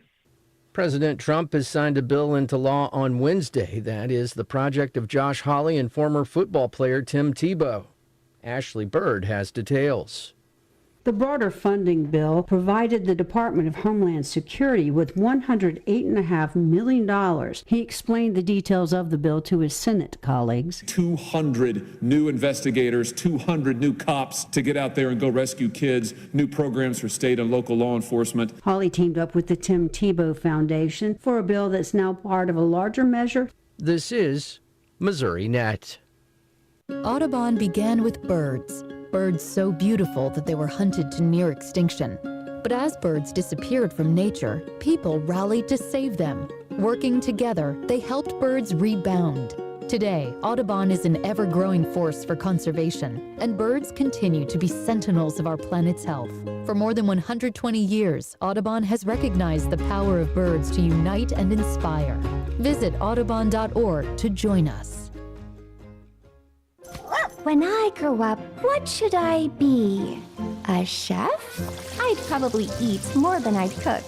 I could be a ballet dancer. I'm not exactly graceful. I've got 2 left feet. Literally. Or an astronaut. Tempting, but too far from home. Or maybe I'm destined to give someone hope. At Dogs Inc., our pups grow up to change lives. Learn more at dogsinc.org. The Federal Emergency Management Agency has approved more than $77 million to help communities in Missouri recover from recent disasters. The money will be used for projects like repairing roads, restoring buildings, and protecting public safety. A former St. Louis circus leader has been sentenced to 22 months in prison for stealing more than $123,000. The U.S. Attorney's Office says 63-year-old George Pace used unauthorized credit cards to pay for services to nail salons, skin care treatments, and horseback riding. Just last week, President Trump announced extra tariffs of 10% after the Supreme Court ruled against his last round of global tariffs. Panos Kouvelis, a Washington University professor of supply chain operations and technology, tells KMOX Radio in St. Louis it's changing the way many companies operate. We are living in an environment where it's important to have multiple suppliers, many of them closer to our market. For more Missouri stories, find the podcast Show Me Today. Ready for a superior banking experience? At FCNB Bank, we've been serving our neighbors for 120 years, and we're still moving forward. As a community bank, we're committed to enriching your financial journey every step of the way. With enhanced online banking, an improved mobile app, contactless debit cards, and more, FCNB gives you the power to bank smarter, faster, and on your terms, wherever life takes you. Your next chapter starts right here. It's time to slide into a deal with Seidenstrucker Nobe Partners. Right now, catch 0% financing for 84 months on a John Deere 1025R compact tractor package for as low as $269 a month. This one machine is built to do it all. Mow, move, dig, and clear with ease. Don't wait, this offer ends June 30th. Slide into a deal today at Seidenstrucker Nobe Partners, snpartners.com. Offer valid through 6/30/2026. Some restrictions apply. See dealer for details. Police in Manchester investigating after an armed man was reported on school property near several Parkway schools yesterday morning. According to Manchester Police, a school security officer was alerted around 11 a.m. by students who reported a man drinking alcohol in a wooded area between Parkway South High School and Parkway Southwest Middle School. Police Chief Ed Skaggs said the security officer approached the man and briefly spoke with him. During the encounter, the man allegedly removed a handgun from a backpack and displayed it to the officer before running deeper into the woods. A large-scale search was launched involving officers from multiple agencies, K-9 units, drones, and a police helicopter. Authorities established a perimeter around the area and searched nearby woods and neighborhoods. As a precaution, summer school activities at Parkway South High School, Parkway Southwest Middle School, and Wren Hollow Elementary School were temporarily placed on lockdown. Students and staff already on campus were kept inside, and dismissal procedures were delayed. Despite the extensive search, officers were unable to locate the suspect. Police later determined the man was no longer in the area and lifted the lockdown. A 31-year-old man from Lebanon drowned yesterday afternoon on the Niangua River in Camden County. According to the Water Division of the Missouri State Highway Patrol, the incident occurred around 2:17 p.m. off the Big Niangua arm of Lake of the Ozarks. Investigators say the man entered the water and became trapped in a low-head dam. Emergency responders recovered him from the water. He was pronounced by the Camden County Medical Examiner. The Camden County Sheriff's Office assisted the Highway Patrol with the investigation. This drowning marks Troop F's 5th drowning fatality of the year and the first reported for the month of June. A person died following a traffic crash yesterday afternoon in South St. Louis. According to the St. Louis Metropolitan Police Department, the crash occurred around 3:30 p.m. on Michigan Avenue. Accident reconstruction investigators were called to the scene to determine the circumstances surrounding the crash. Police confirmed that one person died as a result of the incident. No additional information has been released. A 36-year-old man from Villa Ridge was killed Tuesday afternoon in a head-on collision on Missouri Route 109 south of Niehoff Drive in western St. Louis County. According to the Missouri State Highway Patrol, the crash occurred at 2:03 p.m. Investigators said the man was driving a 2010 Volkswagen Jetta northbound on Missouri 109, crossed over the double yellow center line, and entered the southbound lane. A southbound 2022 Chevrolet Express van driven by a 56-year-old man from High Ridge attempted to avoid the collision by moving onto the southbound shoulder. Troopers said the Volkswagen also traveled onto the shoulder where the front of the Jetta struck the front of the Chevy head-on. The man from Villa Ridge, who was not wearing a seatbelt, suffered fatal injuries and was pronounced at the scene by personnel from the Eureka Fire Protection District. The driver of the Chevy van, who was wearing a seatbelt, suffered moderate injuries and was transported by Eureka Fire Protection District to Mercy Hospital in St. Louis. 2 men are under arrest in connection with a burglary and arson investigation in Washington County. Sheriff Dwayne Reed says deputies were called to the Cadet area June 3rd after a burglary and fire investigation. Investigators say video showed 2 men forcing their way into a home and stealing firearms and other items. Authorities say the suspects then took a trailer from the property, attached it to a Jeep, and stole a four-wheeler before loading it onto a trailer. Deputies say the residence and a nearby shed were then set on fire before the suspects fled in the stolen Jeep with the trailer and the four-wheeler. The sheriff's office says the investigation led to the arrest of Larry Laws of Cadet and Donnie Eckhoff of Potosi. Both men are facing multiple charges, including arson, burglary, stealing, and firearm-related offenses. Bond was set at $100,000 cash or surety for Laws and $100,000 cash only for Eckhoff. Thousands of classic cars expected to roll through the Sullivan area today as part of the annual Hot Rod Power Tour. The tour will travel along historic Route 66 today, bringing an estimated 5,000 to 10,000 classic cars, muscle cars, hot rods, and custom vehicles through the community during the morning and early afternoon hours. Local residents are encouraged to find a spot along Route 66 to watch the procession and support area businesses. Jim Turntine has set up a viewing area with a large tent, courtesy of Sullivan Bank, at Highway FF and Old Route 66, where spectators are invited to bring lawn chairs and enjoy the event. Motorists should expect heavier than normal traffic along historic Route 66 throughout the day as one of the nation's largest traveling car shows makes its way through the region. June is National Rivers Month, and the Missouri Department of Conservation encouraging Missourians to get involved through the Missouri Stream Team program. Volunteers can participate in stream cleanups, invasive species removal, water quality monitoring, and educational activities throughout June. Participants who complete designated National Rivers Month activities and submit a report by July 15th can earn a limited edition commemorative sticker.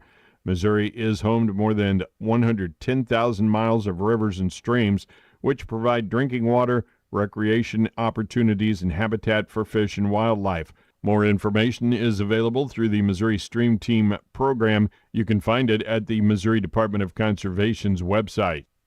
Volunteers are needed to help staff the Crawford County Fair's wine tent and beer garden. The fair is looking for people aged 21 and older to help with duties like checking IDs, serving beer and wine, assisting customers, and keeping the area clean and organized. Available shifts run Wednesday, July 15th and Thursday, July 16th from 6 to 11 p.m., Friday, July 17th from 6 p.m. to 1 a.m., and Saturday, July 18th from 11 a.m. to 1 a.m. Anyone interested in volunteering or wanting more information can contact Jamie Schutte by calling or texting 801-493-9080.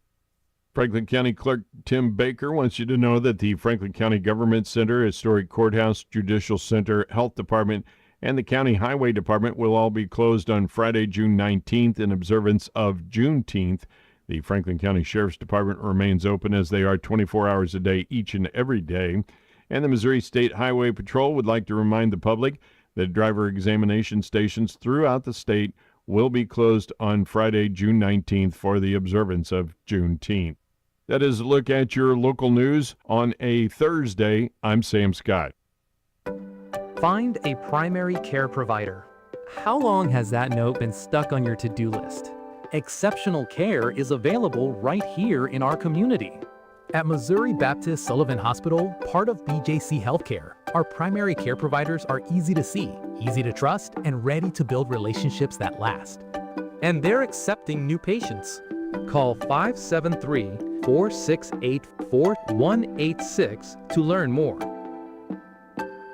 This is like a puzzle. This Medicare stuff's so confusing. The right piece for your Medicare puzzle? Strasser Senior Services. For over 20 years, Clark Strasser has been your local Medicare resource. Clark will even come to your home for a no-cost consultation. Medicare Gap, Medicare Advantage plans. As you become Medicare eligible, you need to talk to a local expert. Clark Strasser and Strasser Senior Services. Call 573-308-5255. Online at StrasserSeniorServices.com. Your local Medicare resource. In recent funeral notices, Nate Alexander Strange of St. Clair passed away Friday, June 5th at the age of 21. Funeral services will be held at 11 o'clock this morning at the Connection Church in St. Clair. Burial will be in the Crestview Memorial Park in St. Clair. Visitation will be after 9 o'clock this morning until the time of services at 11 at the Connection Church in St. Clair. All arrangements under the direction of the Russell Colonial Funeral Home of St. Clair. Ronald Dennis Ron Lee of Cuba passed away Tuesday, June 2nd at the age of 65. A massive Christian burial will be held at 11 o'clock this morning at the Holy Cross Catholic Church in Cuba. Visitation will be from 10 o'clock this morning until the time of services at 11 at Holy Cross Catholic Church. Memorial contributions can be made to the Cuba Animal Shelter in the name of Ron Lee. All arrangements are under the direction of the Hudson Funeral Home of Cuba. Barbara Shockley of Rolla, formerly of Owensville, passed away Tuesday, June 9th at the age of 90. Funeral services will be held Friday at 11 a.m. at the Gottenstreeter Funeral Home in Owensville. Burial will be in the Howard Cemetery in Bland. Visitation will be from 9 a.m. until the time of services at 11 on Friday at the Gottenstreeter Funeral Home in Owensville. Richard Neal Just of Washington passed away Monday, June 8th at the age of 74. Funeral services will be held Friday at 2 p.m. at the Russell Colonial Funeral Home in St. Clair. Private committal will take place at a later date. Visitation will be Friday from 11 a.m. until the time of services at 2 at the Russell Colonial Funeral Home in St. Clair. The complete funeral announcements with all the survivors will air with our 8 o'clock expanded edition of KTUI News this morning.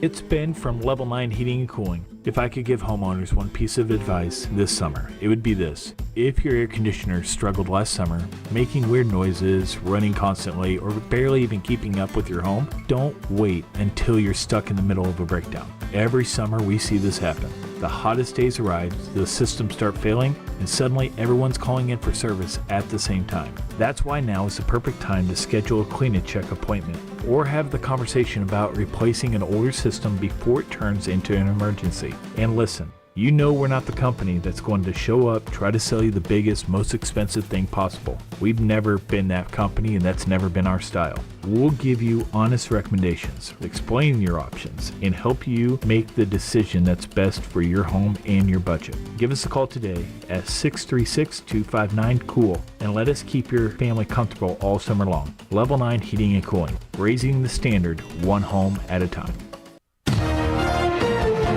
AP Sports, I'm Geffen Coolbaugh. The New York Knicks made NBA history by overcoming a 29-point deficit to beat the San Antonio Spurs 107-106 in Game 4 of the NBA Finals for the largest comeback win in Finals history. OG Anunoby's go-ahead tip-in of a Jalen Brunson missed three with 1.2 seconds left secured the win and a 3-1 series lead for New York. We're all excited. We're enjoying it right now, but we're just focused on the next game now. NFL, the Kansas City Chiefs and quarterback Patrick Mahomes agreed to a restructured contract that adds 2 years and pushes the total compensation past $500 million. MLB, the Pirates overcame a late 6-1 deficit opposite a pitching Shohei Ohtani and the Dodgers in a 9-8 victory, and Mexico hosts South Africa Thursday afternoon to kick off the World Cup. Gethin Coolbaugh, AP Sports.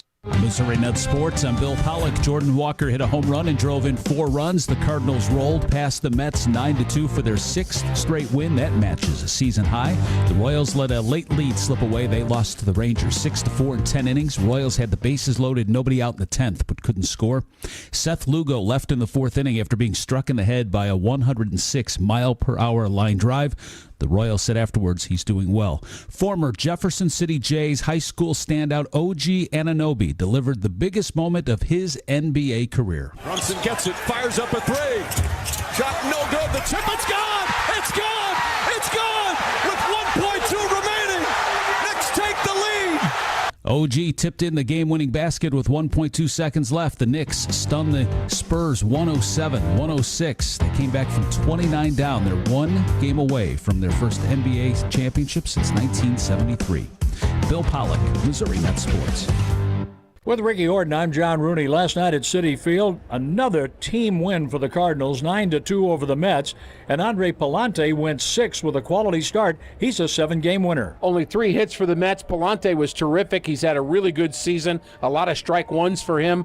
He got some help from Matt Swanson, who went 2 scoreless. JoJo finished it up. But the Cardinals' offense was really the story. They got 3 home runs. They kept adding on and really have outplayed the Mets in the series. Velasquez, Walker, Burleson all hit home runs, and for Jordan Walker, a 4 RBI night. And a 3-hit game for J.J. Weatherholt, and Herrera was on base 3 more times. So the Cardinals have won 6 in a row. They go for the 3-game sweep in New York this afternoon. On the mound, Hunter Dobbins looking for his 2nd Cardinal win against right-hander Christian Scott. He's 2-0, and we're on the air at 11:15 this morning. Ricky will have the lineups at high noon. I'll bring you the first pitch at 12:10. At Sullivan Bank, we are committed to being a step up in service. We support our customers through every chapter of life. This includes your business endeavors, which is why we offer our Sullivan Bank Business app, where you can deposit your business checks, make transfers, and receive real-time alerts. Stop by Sullivan Bank today to experience a step up in service for yourself.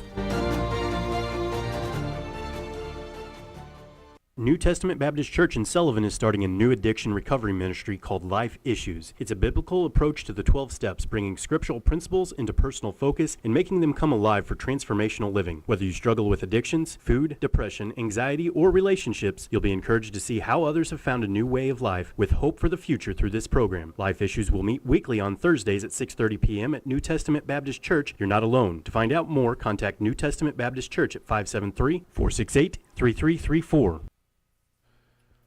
25 minutes past the hour of 7 o'clock here on a Thursday morning. I'm Sam Scott and Mike Bittner along with me here. See if I can get him on camera here. I'm standing up too. Yeah. Why are my cameras not working? Maybe because I pressed the wrong button. Hey, there we are. There we go. We were right there the whole time. Press the correct button. Yeah, there we go. You even got me standing up. That's pretty good. Yeah. Anyway, our weather forecast here on KTUI is brought to you by the folks at Lacey Mobile Glass. They are your only local auto glass company, and if you need an estimate, all you have to do is call Mark Lacey, 573-259-1248. Sunny skies for us today. Think it's going to be another hot one. They're saying 92 degrees. Yeah, 90% chance of showers and thunderstorms tonight, mainly before 11 p.m. Low's going to be around 61. Wow, it's going to finally drop a little bit. Cool off a little bit. Sunny tomorrow. High is going to be 10 degrees cooler than today. 82 tomorrow. Yeah. Good. Mostly clear tomorrow night. Slight chance of overnight showers. Low around 61 again. Partly sunny Saturday. 60% chance of showers. Possibly a thunderstorm. High near 82. On Saturday night, 90% chance of showers, possibly a thunderstorm, low around 65, and then partly sunny on Sunday, 30% chance of showers before 1 p.m., high near 76 degrees. And right now at the studios of KTUI, last time I looked out it said 78, and that's what it is right now. Yep. 78 degrees and 78 out at Sullivan Regional Airport, and I'm guessing you're watching. Everything's 78. 78. All right. Well, all right. U.S. launched a fresh round of attacks on Iran, but ceasefire's still in place. Yeah, exactly. Yeah. Mm-hmm. I don't think so. I don't think it ever has been, actually. This is still short of a full-scale resumption of hostilities. Iran International says Donald Trump said 49 Tomahawk missiles had been fired at Iran as he oversaw ongoing U.S. military strikes from the Situation Room, according to Fox News. Trump said the strikes also involved fighter jet bombardment with the closest target around 40 miles from Tehran. Trump said the bombing would stop shortly, but warned that if Iran does not sign the deal, the United States would escalate further attacks. The Wall Street Journal says U.S. military forces were striking air defenses and radar sites near the Strait of Hormuz. A senior U.S. official said no infrastructure sites were hit. The official said Iranian state media reported explosions in areas along the Strait of Hormuz, including Bandar Abbas, Qeshm Island, and Sirik, and said its air defenses were engaging with U.S. jet fighters. The Pentagon cast the attacks as an act of coercive diplomacy designed to force Iranian concessions at the negotiating table. Noah Rothman says this is the strait opening operation that has been overdue since mid-April.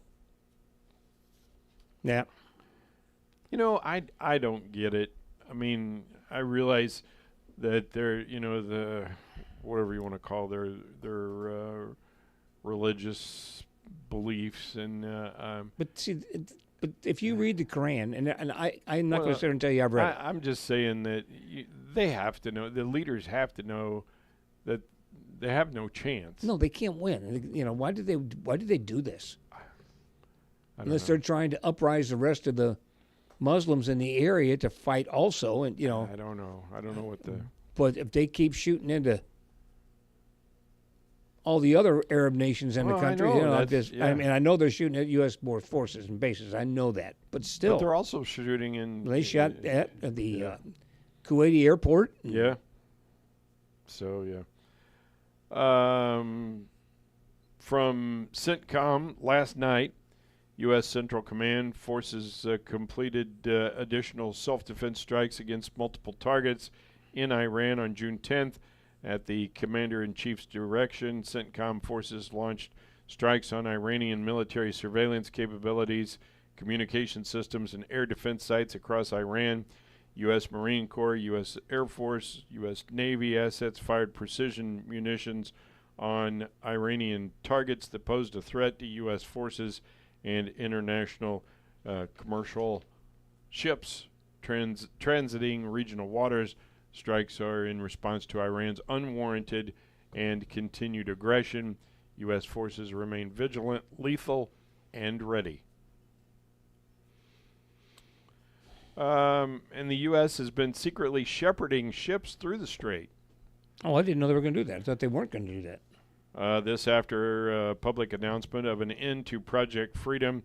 President Trump disclosed our efforts on Truth Social yesterday.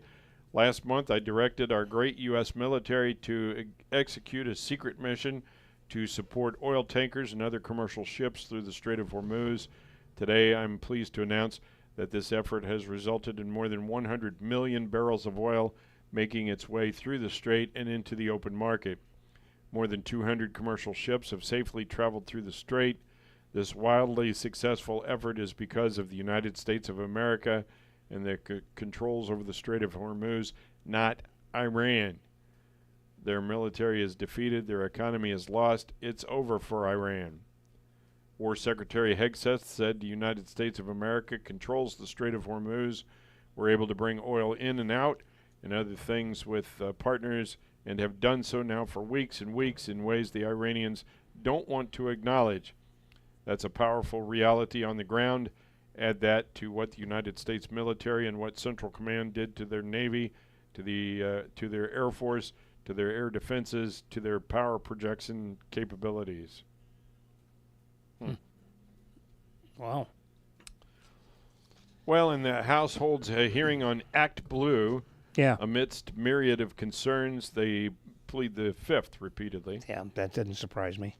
Act Blue has been a major cash cow for the Democrats, with the PAC bringing in $568 million in the first quarter of 2026. That's according to Act Blue. Yeah. They've also been accused of accepting foreign monies and funds from fictitious names. Representative Jim Jordan summarizes the hearing.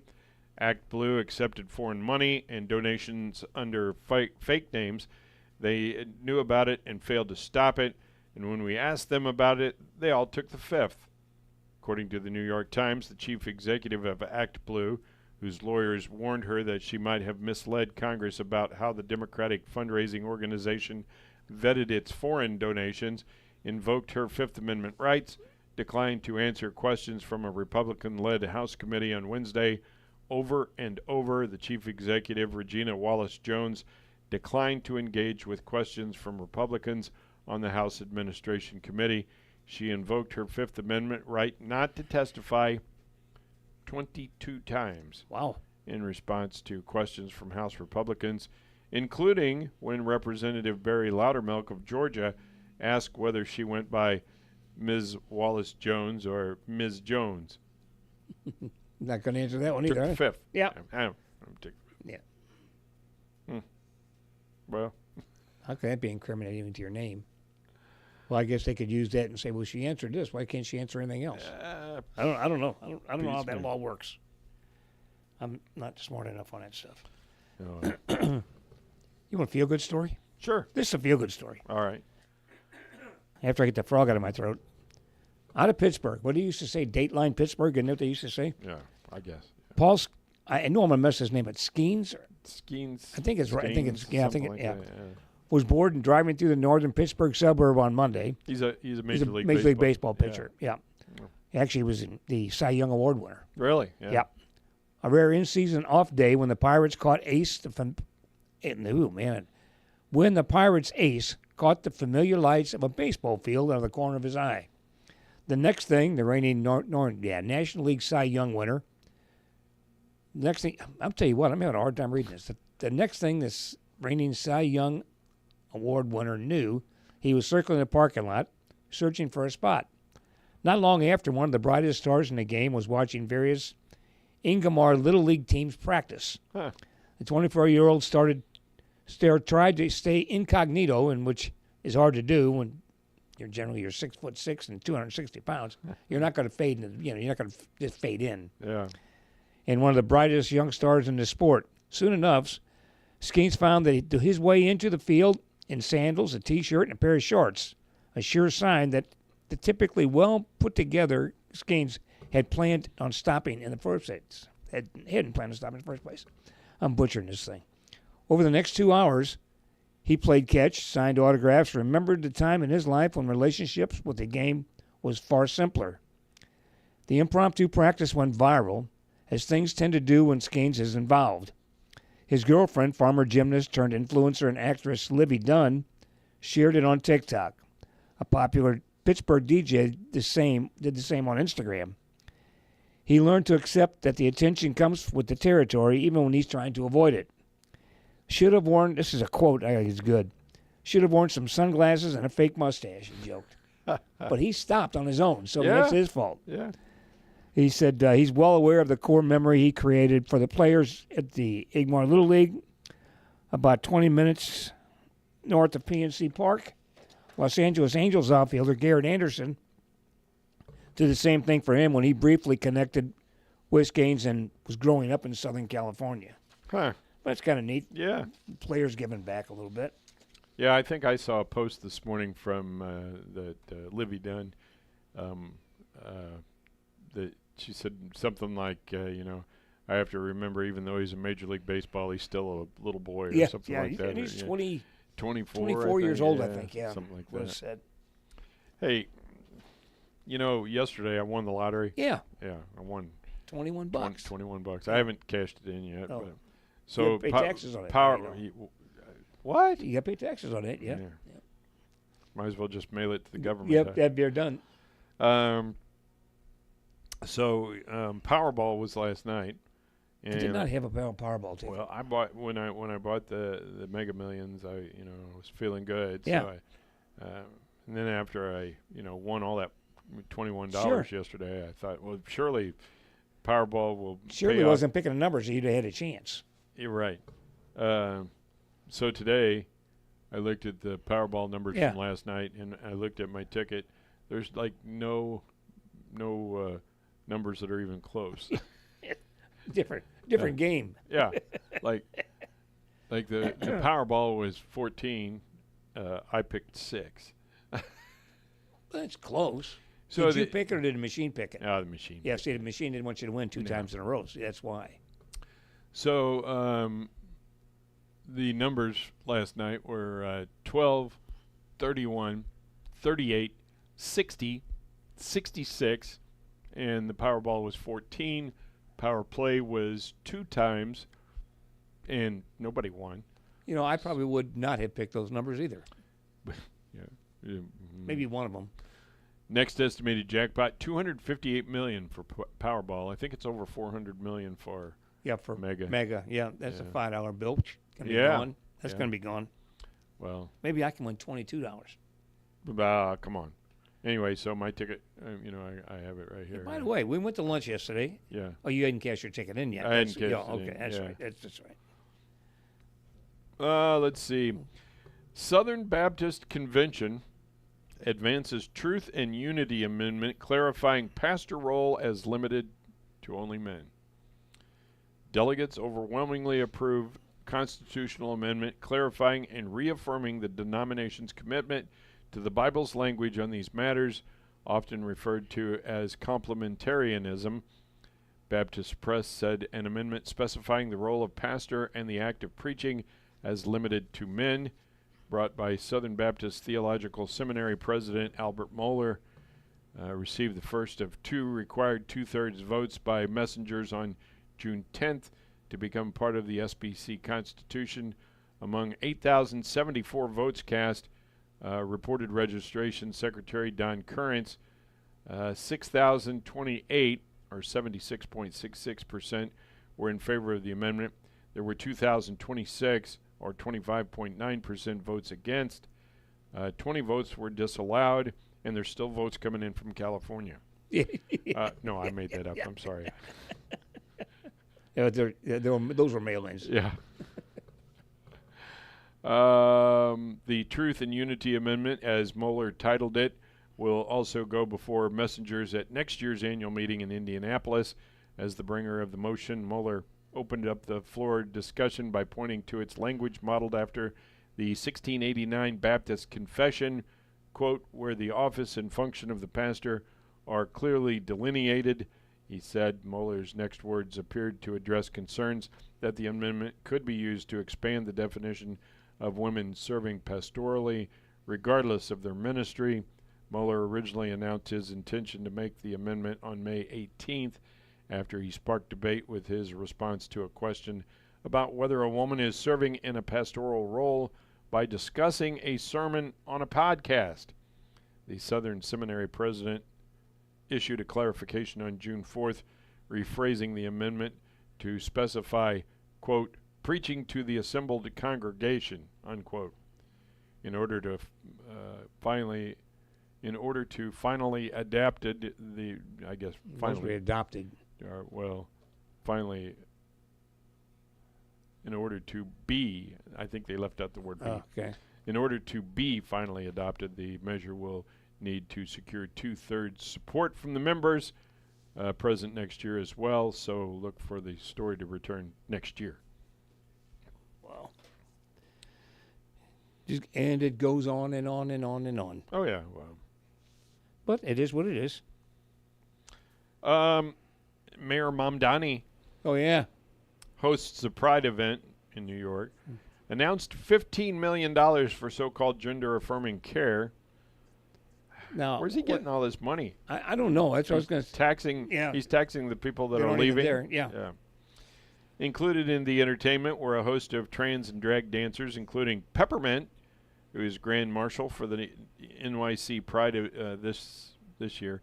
Advocate said the Advocate, which I guess is a newspaper or some website or something, says Mayor Zoran Mamdani invited hundreds to a New York City courthouse Tuesday evening for his administration's inaugural Pride Month celebration. The event brought together New Yorkers of all different stripes, from politicians and activists to actors and drag artists. Mamdani told the Advocate that the celebration signified his administration's broader commitment to supporting the queer community, especially given the breadth of attacks on LGBTQ plus rights under President Donald Trump. Has he attacked those rights? He has not attacked those rights. They get the same rights you and I got. Do they? Yeah, they absolutely do. As long as they're citizens of the United States, they have the same rights we do. Under the, what was it? I think it's the Constitution. Oh, the Constitution. Yeah, that's that piece of paper that nobody pays attention to anymore. Right. Yeah. All right. Yeah.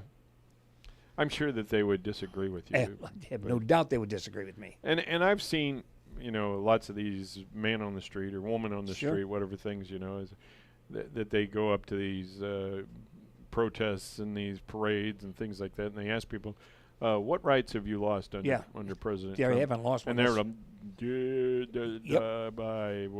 I don't want lost a thing. I don't want to talk to you. No. Why are you here? Yeah. Belfast erupts in riots after Sudanese migrant charged in beheading attempt. The Irish are justifiably upset, with patients wearing thin. On Monday evening, a Sudanese immigrant attacked a man in Belfast, appearing determined to decapitate him. According to the Telegraph, masked rioters have clashed with police near a migrant hotel during a second evening of disorder on the streets of Belfast. Protesters threw bricks and bottles at police as they tried to march on the Chimney Corner Hotel in Newton Abbey on the northern outskirts of the city on Wednesday night. Earlier in the day, a hit list of migrant homes was drawn up and circulated online after a Sudanese asylum seeker appeared in court over a knife attack Monday night that left Stephen Ogilvie in the hospital. Footage posted online also showed masked demonstrators tearing bricks from properties and smashing paving stones with sledgehammers to create projectiles to throw at riot police. Wow. Yeah. Let's say they're not happy. In Belfast, they're known for little Northern Ireland. Little problems, riots. Sure. Yeah. They've had issues. But it used to be the Protestants and the Catholics. Yeah. They were going after each other, and well. You got to have something to fight about. Yeah. So this is this is where what do they call it? The rubber meets the road here. Okay. Making it the 6th straight win for the GOP. Republicans dominate the Democrats at the congressional baseball game, winning 11-2. If only Republicans could dominate similarly at the ballot box. Yeah. The defensive play of the game, hands down. Did you hear anything about that? I did not at all. The defensive play of the game went to the good senator from Missouri, Eric Schmidt. Really? Representative Eric Stubbe, a Republican from Florida, pitched a complete game for the GOP. Austin Park said Democrats make it interesting in the bottom of the 7th, loading the bases, but Representative Stubbe shuts the door, hurling a complete game. His final line score, I guess, 7 innings pitched, 8 hits. 8 hits on 2 runs, 2 errors, 2 bases on ball, 2 walks, yeah, and cases, strikeouts. 5 strikeouts. Yeah. There you go. Yeah, pretty good deal. Yeah. Put that in. They'll put that in the the trophy. I'm going to have to look up. Did they get a participation trophy? Yeah, probably. I'm going to have to look up Eric Schmidt's defensive plays. Yeah, I don't know what that was. It's probably on YouTube yeah, or something we'll like look that. it up. Yeah. Did you know, both of us enjoy going to the show. Yeah. Okay. But this is a weird fact. Just got this morning. If you are over 60, which we are, yeah, there is a 1 in 3,000 chance of dying while we're at the movies. Oh, wow. I'm going to keep going, but, I mean, just so you know that's a chance. Yeah. Now, I don't know if it's the ticket prices that's going to kill you, or if it's the concession prices that's going to kill you, or a combination of all of them. But there's a 1 in 3,000 chance, 300,000 chance of dying. While Well, that's a little better, 1 in 300,000. Yeah. Than 1 in 3,000. What did I say, 3,000? I don't know. I probably said 3,000 and got the look in the wrong place. Yeah. I saw that one. You got to be kidding me. But was there, that chance no matter where you were? It just says it just says while dying while at the movies. Yeah. It's going to be a really bad movie if you die. Or it's a scary one, that 3D, they come right at you. Maybe you're going to think you're getting shot or stabbed or something. I don't know. It wasn't the last movie I went to see. I don't know, maybe a couple movies ago, 3 movies, something like that. 2 women came in, sat in the seats at the top left-hand corner, and talked for the whole movie. You're kidding? No, it's only a law. I mean, yeah, they might as well have a megaphone because they got to talk up loud enough to where they can hear each other. Yeah, and then, oh my gosh, it's been a while, but oh my gosh, he was an Olympic runner or something, and he was in a Japanese internment camp. Or POW camp, yeah. Or something like that. I can't remember what. Unbroken or something like Invincible. that. I think that's what it was. Something I don't know, but anyway, there was a man and his wife, and they were sitting like in the next row, down from us and over a little bit. But he commented on the whole thing, and apparently his wife was hard of hearing. Goes, yeah, the tanks, they look like that when we were coming over. And, the whole movie, just, Well, see, I go, normally it's a bunch of old people that I go with all the time. Well, it's our widowers group from church. We go together a lot. And Invincible was a soccer movie. Yeah, I don't remember what that was. I know which one you're talking about, and I can't remember. Yeah, I don't know. Anyway. Indestructible? I don't know. I don't remember. Anyway, we have to pay attention because we're all hard of hearing, so we have to pay attention. You guys need to learn sign language then. Well, I don't know where to go with that one. Oh my goodness. Let's see. Alice Morris goes to my church. Yeah. Or I go to hers or something like that because she's been around longer than you have. 102 today. Yeah. Happy birthday. That's so neat. Yeah. So. Yeah. And she was. I don't know. I can't remember if it was I think the last year or maybe it was the year before, but she was, she was kind of the ramrod for the book sale at the church, and she was still doing it, at 100 years old. Yeah. So anyway. Well, happy birthday! That's fantastic. Yeah. And then the lady in Brazil is 115 now, I guess.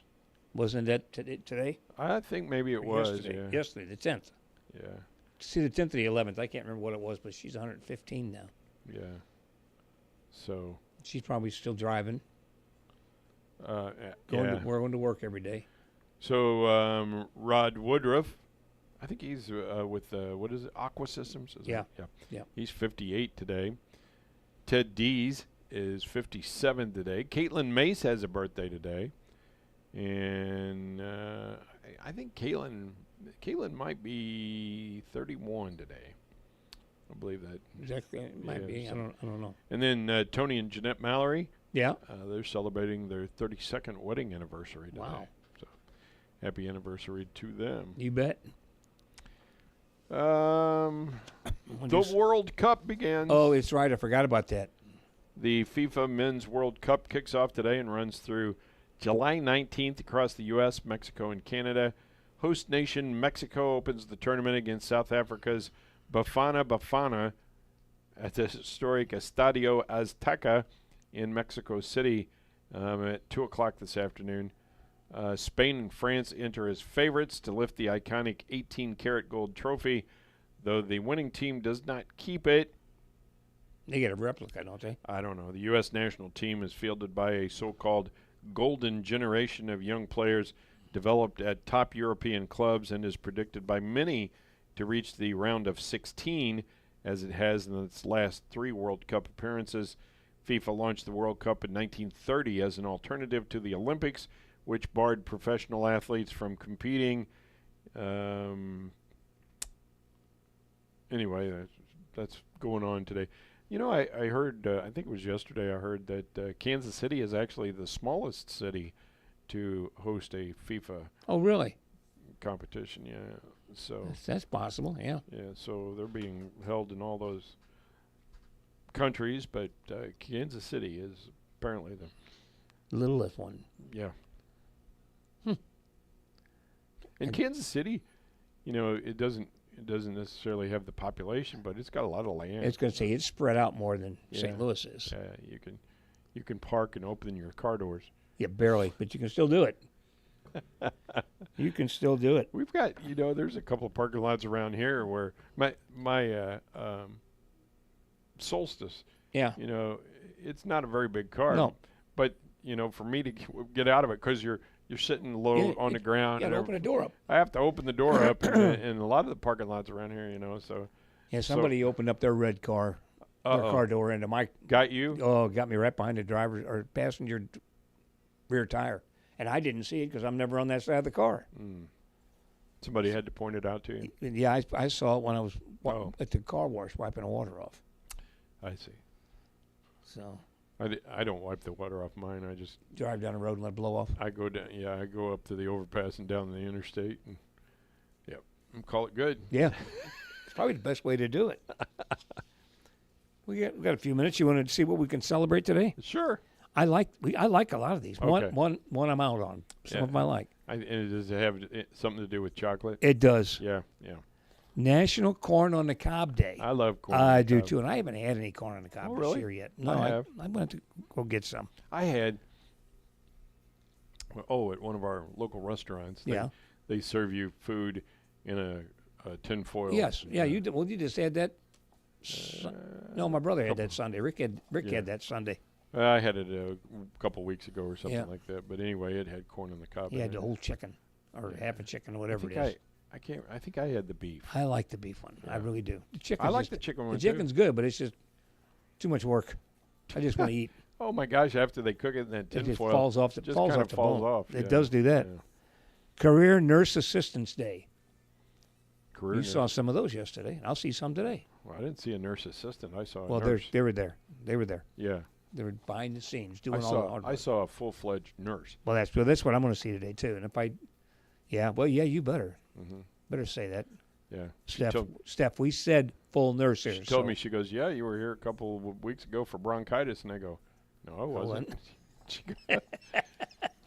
I go, you have me and Mike mixed up. Yep, I think she does. We have the KTUI doctor. You know, what are you going to do? You're right. Then we got... she thinks we're interchangeable. Yeah. Yeah, well, not really. This is the one I'm out on. Uh-oh. National German Chocolate Cake Day. German chocolate would be good if you take the coconut out of it. And why does it have to have coconut to be called German chocolate?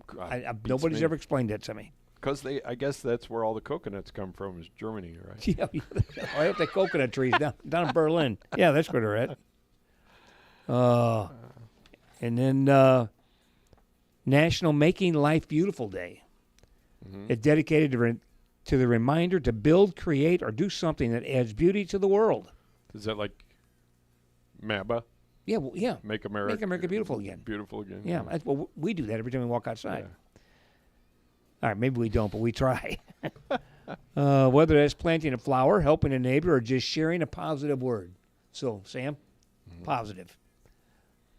I'm sharing a positive word with you. Okay, I got it. It was positive. It was the best I had too. It wasn't good, but it was the best I had. That's what we can. Celebrate today. So I had it in the news today, but apparently,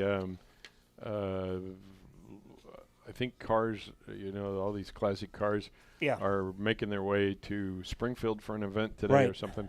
Anyway, so they should be passing through maybe now, Yeah, I don't know when they were coming through. But anyway, there's a bunch of them, 10,000 or something? Somewhere between 5 and 10,000. And so I don't know if you want to go out and count them all as they go by. But anyway, Jim Turntine had put on Facebook that the property up there by FF where that's been all graded off there. Yeah, Leffingwell Crossing. Yeah. He got the Sullivan Bank. They put up their big tent there. Yeah. And he said you can come out and put up your lawn chairs. Maybe bring something to some water or something. Bring some snacks to share with the other people there. Stay hydrated, because it's going to be hot. But absolutely. But he's going to have that tent up there, and you can just sit and watch all these classic cars. It's nice cars. of Jim to do that. Yeah. Yeah. That's real nice. That's good. I bet there's going to be some dandies come through there. Oh, I imagine. I've seen some all week. They've been coming down. Well, I went to Tulsa. Was it 2 weeks ago? You were living on Tulsa time that weekend. I was living on it. But anyway, they had a big thing in Springfield. In Tulsa. They had a big thing in Tulsa, and they had, I guess it was the world record for the most, those classic cars and stuff, a car show or whatever you want to call it. And apparently not all of them were able to make it in there or something. I don't know what the problem was, and I didn't go downtown. We were doing something else, and I didn't get to go downtown where it was. But when we were leaving, I saw a lot of the cars on the road or on trailers and things like that. And there's some pretty neat ones that were. But man, 44. Yeah, it's brutal, isn't it? It is brutal. Why? I don't know. I mean, the truck I traffic is almost out of control. Yeah, and I'm not talking about the drivers and the amount of them. Back in back when I started driving, back in the CB days, the truck drivers were the knights of the road, and they were, they'd take care of you and stuff like. Ooh, not so much anymore. Get out of my way! I'll run over you. That's about the size, and and they're not even nice to each other. No, I saw, not anymore. I saw, there's a lot of them. I think Amazon and Walmart and stuff like that. I think they track those by satellite, so they can tell whether those guys aren't speeding. No, but some of the like independents, and not all of them, but some of them. Good majority of them. Yeah. I mean, when you're going down the road and you've got your your cruise controls set on 72 or whatever, and a tractor trailer blows past you. Yep.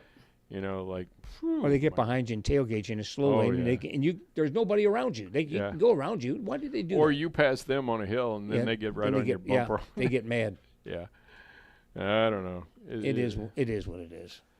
We are AM 1560 KTUI Sullivan. You can watch the morning show on YouTube and on Facebook Live. You can listen to us all day on TuneIn and the TuneIn app on your phone. It is 8 o'clock. And I was hoping 78 degrees. Breaking news this hour from Town Hall. Amit Thomason. Inflation at the wholesale level before it reaches consumers surged last month. Producer prices rose 6.5% from a year ago. Higher energy costs playing a big role in the increase, the largest yearly jump in more than 3.5 years.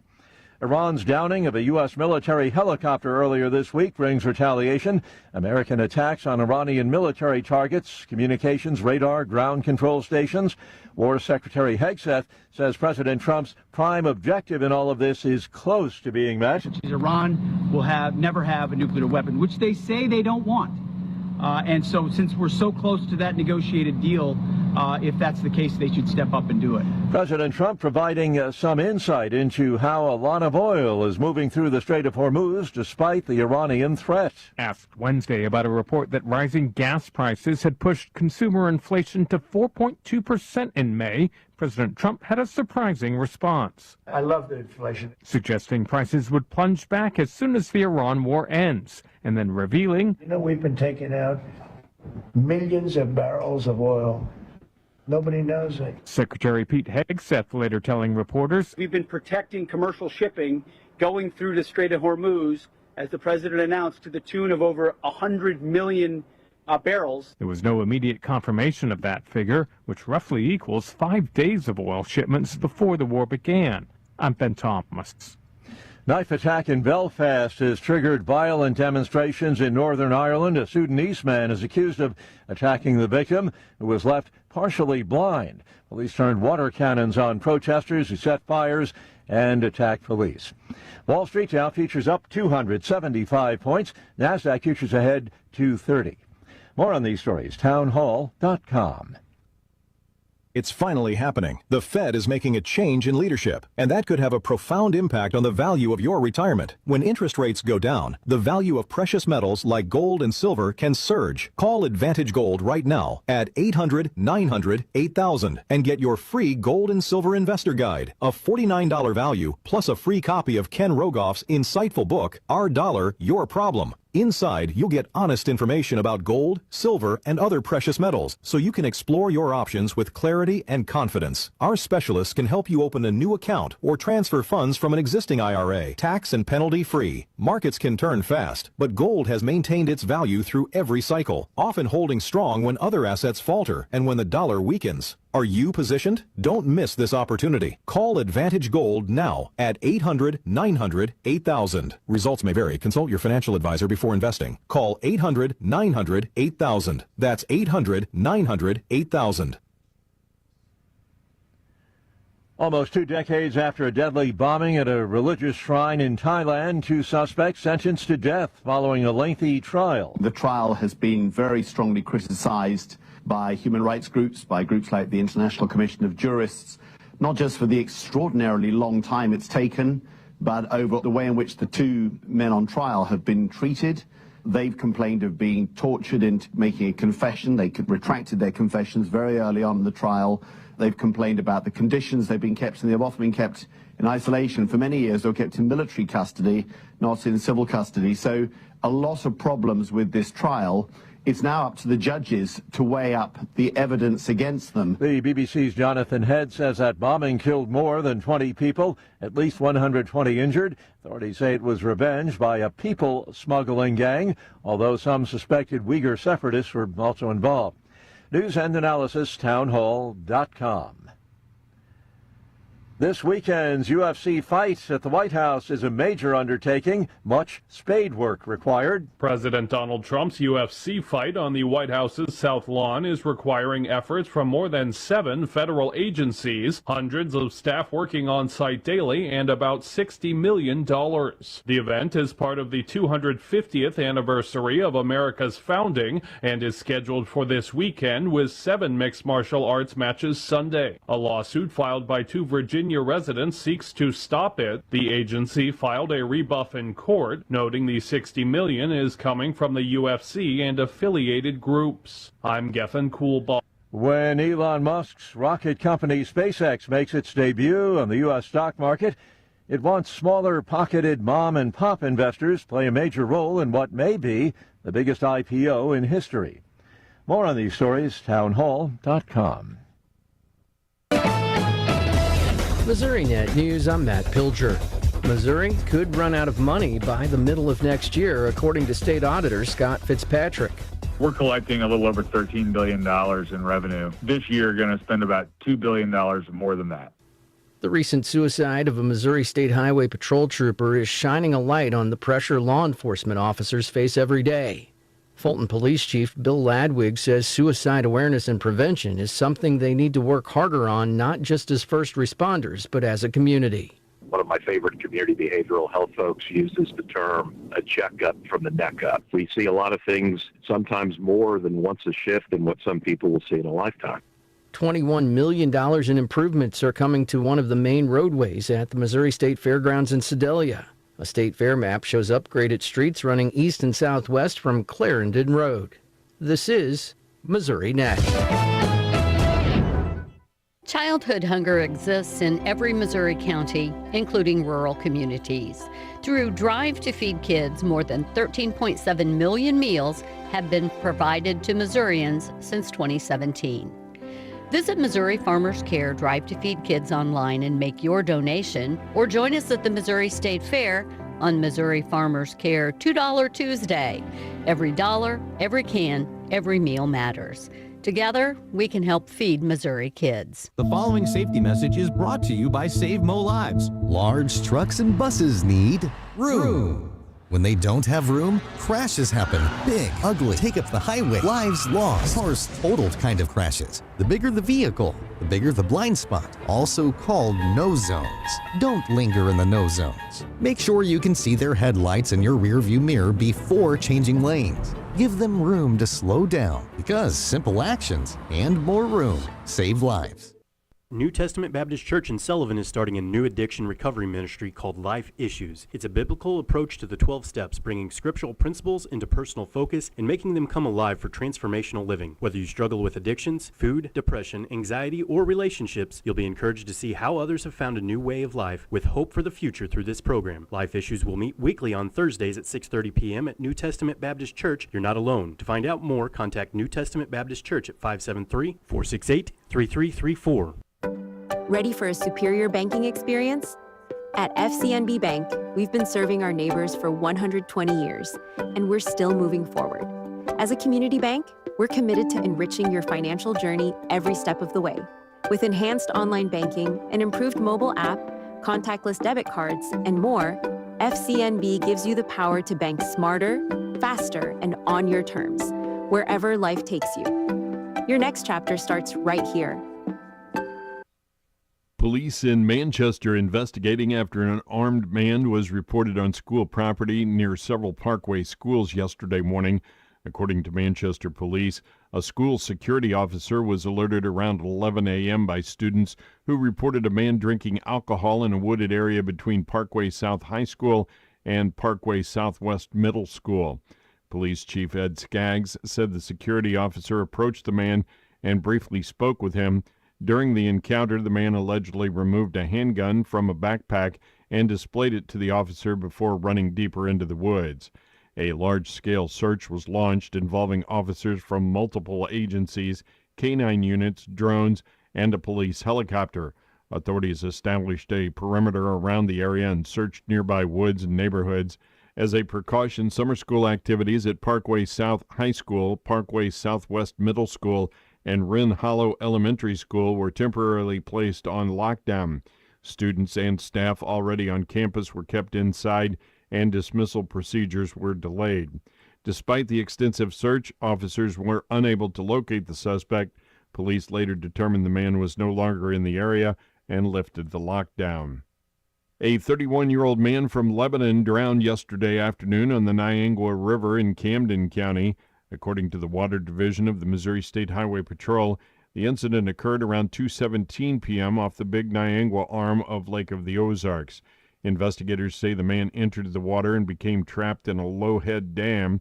Emergency responders recovered him from the water. He was pronounced by the Camden County Medical Examiner. The Camden County Sheriff's Office assisted the Highway Patrol with the investigation. This drowning marks Troop F's 5th drowning fatality of the year and the first reported for the month of June. A person died following a traffic crash yesterday afternoon in South St. Louis. According to the St. Louis Metropolitan Police Department, the crash occurred around 3:30 p.m. on Michigan Avenue. Accident reconstruction investigators were called to the scene to determine the circumstances surrounding the crash. Police confirmed that one person died as a result of the incident. No additional information has been released. A 36-year-old man from Villa Ridge was killed Tuesday afternoon in a head-on collision on Missouri Route 109 south of Niehoff Drive in western St. Louis County. According to the Missouri State Highway Patrol, the crash occurred at 2:03 p.m. Investigators said the man was driving a 2010 Volkswagen Jetta northbound on Missouri 109, crossed over the double yellow center line, and entered the southbound lane. A southbound 2022 Chevrolet Express van driven by a 56-year-old man from High Ridge attempted to avoid the collision by moving onto the southbound shoulder. Troopers said the Volkswagen also traveled onto the shoulder where the front of the Jetta struck the front of the Chevy head-on. The man from Villa Ridge, who was not wearing a seatbelt, suffered fatal injuries and was pronounced at the scene by personnel from the Eureka Fire Protection District. The driver of the Chevy van, who was wearing a seatbelt, suffered moderate injuries and was transported by Eureka Fire Protection District to Mercy Hospital in St. Louis.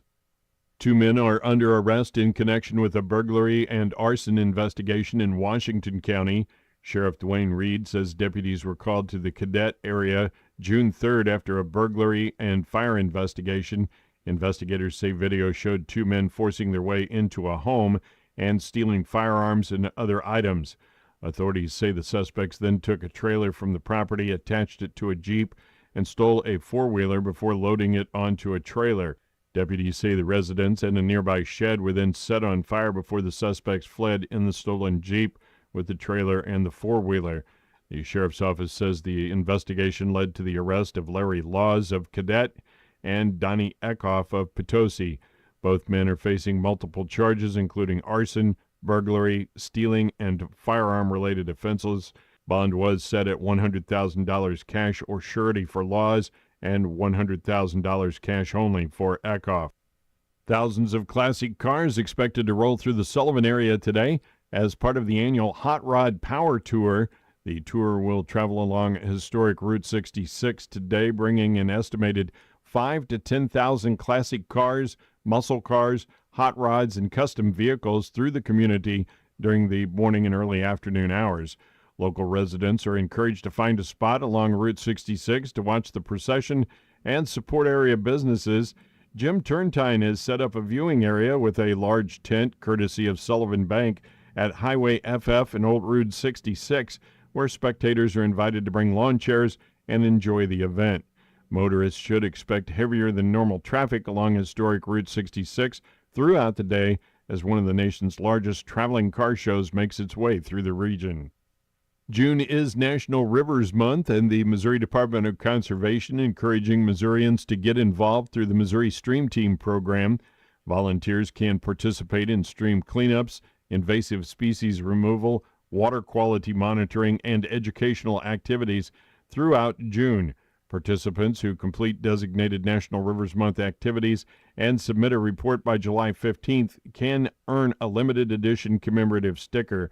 Missouri is home to more than 110,000 miles of rivers and streams, which provide drinking water, recreation opportunities, and habitat for fish and wildlife. More information is available through the Missouri Stream Team program. You can find it at the Missouri Department of Conservation's website. Volunteers are needed to help staff the Crawford County Fair's wine tent and beer garden. The fair is looking for people aged 21 and older to help with duties like checking IDs, serving beer and wine, assisting customers, and keeping the area clean and organized. Available shifts run Wednesday, July 15th and Thursday, July 16th from 6 to 11 p.m., Friday, July 17th from 6 p.m. to 1 a.m., and Saturday, July 18th from 11 a.m. to 1 a.m. Anyone interested in volunteering or wanting more information can contact Jamie Schutte by calling or texting 801-493-9080.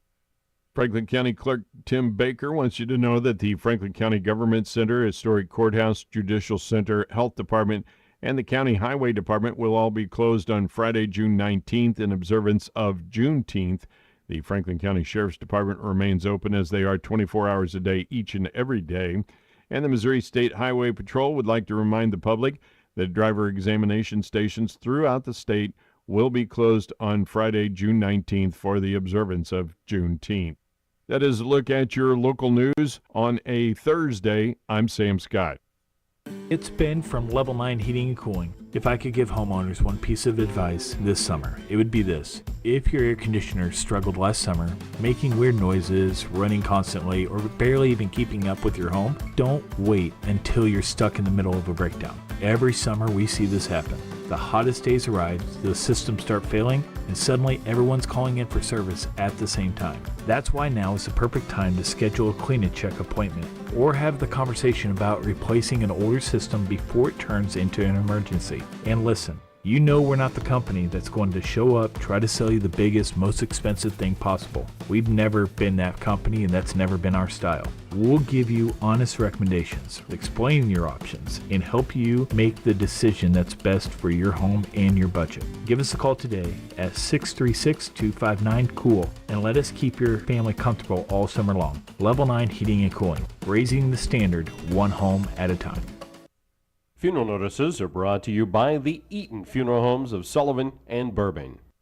In life's most difficult moments, you deserve compassion, dignity, and guidance you can trust. At Eaton Funeral Home in Sullivan, we've served families with care and respect for over a century, helping you honor your loved one with meaningful tributes, traditional services, or personalized celebrations of life. We're here for you when it matters most. Eaton Funeral Home, locally owned, deeply trusted, always here. Call 573-468-4147 or visit EatonFuneralHome.com. In recent funeral notices, Nate Alexander Strange of St. Clair passed away Friday, June 5th at the age of 21. Survived by his parents, Dan Strange of St. Clair and Brittany Costello and husband Anthony of Republic. 4 siblings, Charity Strange of Imperial, Alexia Strange of Sullivan, Tegan Strange of St. Clair, and Raylene Costello of Republic. Grandparents, Ronald and Kathy Strange of Londell, and Tammy Costello of Mountain View. Funeral services will be held at 11 o'clock this morning at the Connection Church in St. Clair. Burial will be in the Crestview Memorial Park in St. Clair.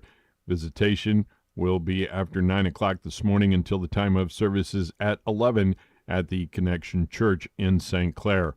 All arrangements under the direction of the Russell Colonial Funeral Home of St. Clair. Ronald Dennis Ron Lee of Cuba passed away Tuesday, June 2nd at the age of 65. Survived by his wife, Sarah, a brother, Rob Bob Lee, and wife, Mary of St. Louis, a special niece, Angela Greer of Lenexa, Kansas, special great-nephews, Ethan Greer and Isaac Greer of Lenexa, Kansas, numerous other nieces and nephews, cousins, other relatives, and many friends. A massive Christian burial will be held at 11 o'clock this morning at the Holy Cross Catholic Church in Cuba. Visitation will be from 10 o'clock this morning until the time of services at 11 at Holy Cross Catholic Church. Memorial contributions can be made to the Cuba Animal Shelter in the name of Ron Lee. All arrangements are under the direction of the Hudson Funeral Home of Cuba. Barbara Shockley of Rolla, formerly of Owensville, passed away Tuesday, June 9th at the age of 90. Survived by her daughters, Cindy Wiggins of Rolla and Connie Williams of Owensville, a sister, Patricia Lindsay of Fredericktown, numerous grandchildren, great-grandchildren, and great-great-grandchildren. Funeral services will be held Friday at 11 a.m. at the Gottenstreeter Funeral Home in Owensville. Burial will be in the Howard Cemetery in Bland. Visitation will be from 9 to 11 a.m. on Friday at the Gottenstreeter Funeral Home in Owensville. Richard Neal Just of Washington passed away Monday, June 8th at the age of 74. Survived by his wife, Melody Ann, a son, Rick Just, and wife Leslie of St. Charles, a daughter, Alicia Culling, and husband Jason of Washington, 2 brothers, 3 sisters, 4 grandchildren, other relatives, and many friends. Funeral services will be held Friday at 2 p.m. at the Russell Colonial Funeral Home in St. Clair. Private committal will take place at a later date. Visitation will be held Friday from 11 a.m. until the time of services at 2 at the Russell Colonial Funeral Home in St. Clair. Funeral notices are brought to you by the Eaton Funeral Homes of Sullivan and Bourbon.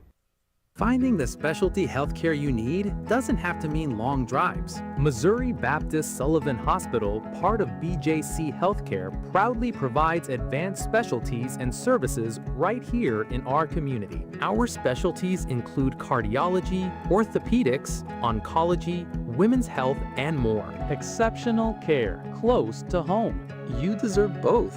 Call 573-468-4186 to learn more. Hey folks, Clark Strasser here with Strasser Senior Services. A lot of you know me by Gene, but the fact is, I've been a local licensed agent for over 25 years now. If you are just turning 65 and new to Medicare, or been on Medicare for many years, call me, your local Medicare resource, with questions about your Medicare Advantage plans, your Medicare supplements, your Part D prescription drug plans. So give me a call and set up a no-cost consultation at 573-308-5255. As always, I do business the old-fashioned way. I make house calls.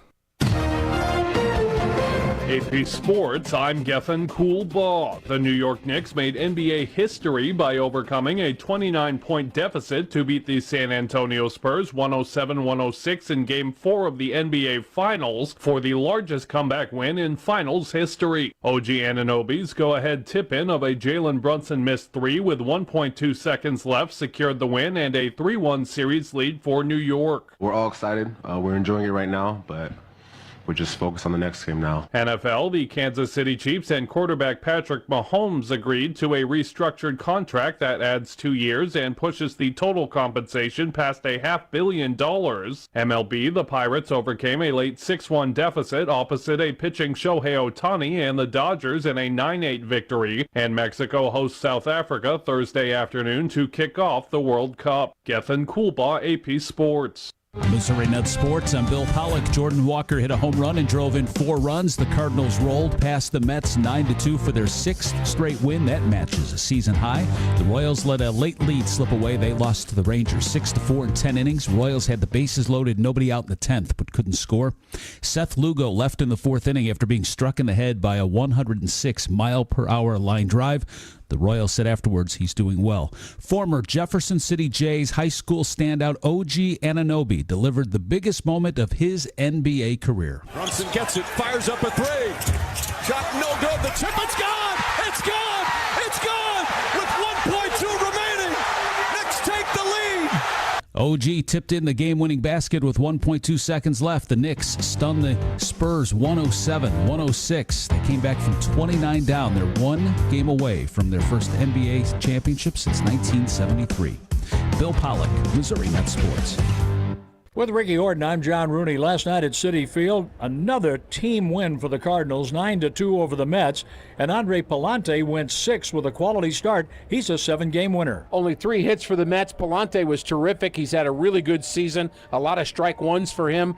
He got some help from Matt Swanson, who went 2 scoreless. JoJo finished it up. But the Cardinals' offense was really the story. They got 3 home runs. They kept adding on and really have outplayed the Mets in the series. Velasquez, Walker, Burleson all hit home runs, and for Jordan Walker, a 4 RBI night. And a 3-hit game for J.J. Weatherholt, and Herrera was on base 3 more times. So the Cardinals have won 6 in a row. They go for the 3-game sweep in New York this afternoon.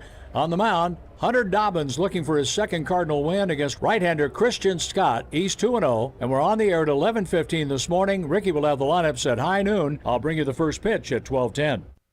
It's time to slide into a deal with Seidenstricker Nobe Partners. Right now, catch 0% financing for 84 months on a John Deere 1025R compact tractor package for as low as $269 a month. This one machine is built to do it all. Mow, move, dig, and clear with ease. Don't wait, this offer ends June 30th. Slide into a deal today at Seidenstricker Nobe Partners, snpartners.com. Offer valid through 6/30/2026. Some restrictions apply. See dealer for details.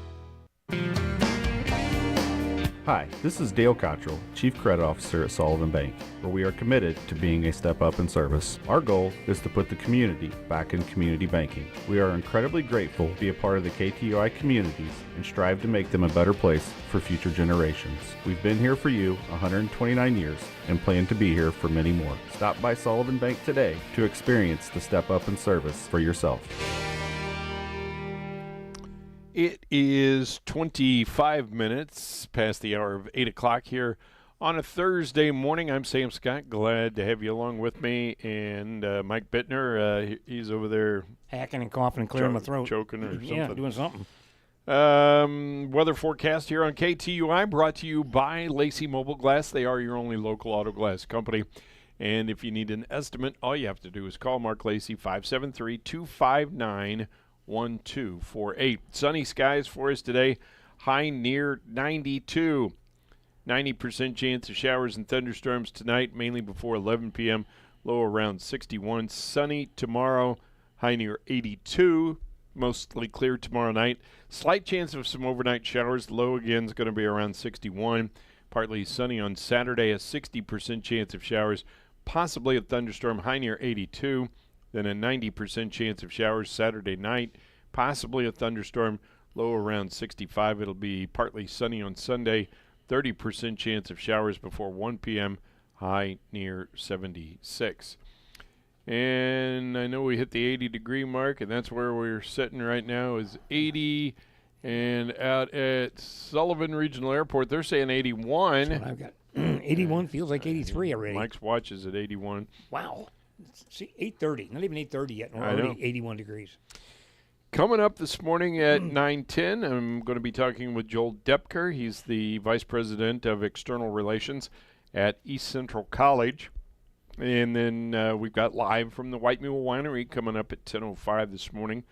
Cardinals at the Mets, and that's an early one today. 11:15 is our pregame on 102.1 KTUI. Right coast out there. So the game will get started to see if 12:10. Yeah. Yeah, 11:15 is pregame, so 12:10 will be first pitch. Happy birthday to Rod Woodruff. He's 58 today. Ted Dees, 57. Caitlin Mace, I was thinking she might be 31. Alice Morris is 102 today. So happy birthday to all those folks.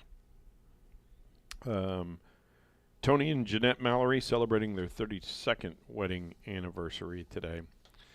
All right, well, the New York Knicks beat the San Antonio Spurs 107-106 in Game 4 of the NBA Finals, rallying from a 29-point deficit. They said that was the biggest one in NBA playoff history or something. Yep. Yeah. Stanley Cup final between the Las Vegas Golden Knights and the Carolina Hurricanes tied 2-2 heading into Game 5 tonight, about 7 o'clock. And Sean Diddy Combs, accused of sexually assaulting an unidentified child actor in 2007. Combs denies the allegations filed in California this week. 2007. Yeah. Almost 20 years ago. Almost. Waymo, I don't know why I always have trouble with Waymo. I think because I always want to say way more. Or Wayno. No, well, no, way more. Just one more. Okay. Waymo. They developed a computer model to predict how people behave in crash and near-crash scenarios that helps their robo-taxis better avoid potential collisions. How they act? What you say? How they act? And what was that again? How people behave in crash and near-crash scenarios. They probably wet their pants and scream. Let's be honest about it. Galaxy-killing wind that blows away fuel for new stars may explain why astronomers have found an unexpectedly large number of dead galaxies in the early universe. Those are the ones God didn't make them the way he wanted to, so he just made a new one. I guess. I don't know. I have a hard time with, what do they call it? Solar winds and stuff. And, beats me.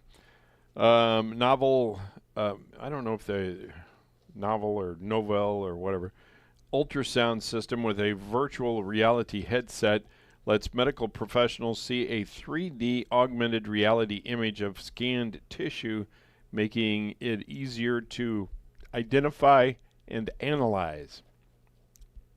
Okay. Yeah. U.S. stock markets closed lower yesterday. Boy, do I know that. Yeah, we do. Following the latest inflation reading, consumer price index rose 4.2% year over year in May. That figure is the fastest pace in 3 years, but in line with expectations. SpaceX to begin publicly trading tomorrow with their price set for $135 per share, valuing the company at around $1.8 trillion. I saw, what was it, yesterday or something, that people are saying that it's overvalued, and then other people are saying in 10 years you'll kick yourself for not buying it. Yep, I've heard the same thing. Yep. Amazon to expand its trucking and freight services to third-party shipping, triggering a sell-off in major trucking and freight stocks. That's probably Uncle Spam. Yeah, probably. U.S. military says it began striking multiple targets in Iran after the president says ceasefire negotiations have stalled. No, they haven't. They're still going on. He said that. Well, yeah, but within days. Well, within a couple of days. They need to sign it. Yeah, they need to sign it. But I guess they had a few extra missiles or drones they needed to fire off. They lost their pin, and they're working on it. Yeah, give them a break.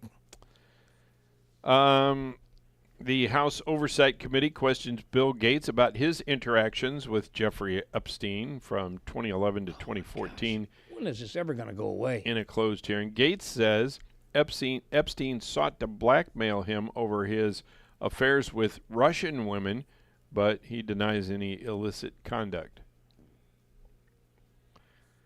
And the president signed a bill allocating $70 billion toward immigration enforcement through the end of his term, capping partisan fight over the future of Department of Homeland Security funding.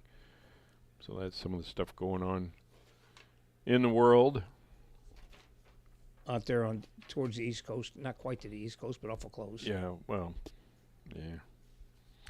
yeah. Humans consistently show a preference toward moving counterclockwise. Okay, I'm going to have a little more than that. Me too. This is according to a study published yesterday. The phenomenon is not yet understood, but holds true across variations in environment, age, gender, culture, and handedness. So, in other words, if I'm going counterclockwise with age, does that mean I'm getting younger? Yes, Mike, that's what exactly. Okay, thank you. The inclination was first observed during the COVID-19 pandemic when researchers in Spain considered how to maintain social distancing in crowds. In 32 out of 33 experiments, pedestrians ended up veering left and moving counterclockwise. Since most animals walk without directional preference, exceptions include temnothorax ants. Yes. Which I have no idea what temnothorax ants are. I don't either. Researchers were puzzled. I would have been too. I'm still puzzled. I'm really puzzled. They conducted further experiments in Spain and Japan corroborating the findings, including with teenagers, toddlers, and adults in various settings and crowd sizes. That preference was especially pronounced in a nursery school, suggesting the phenomenon may have biological roots. And researchers hope to conduct further studies in virtual reality spaces. The findings could help inform how airports, malls, and other public spaces are designed. So, did you know there were crowd engineers? I did not. Yeah. That's my job. I like that. I'll take that job. Crowd engineer? Yeah, I'll just sit around a chair somewhere go and out in watch the crowd go and go by. Yeah. I do that now.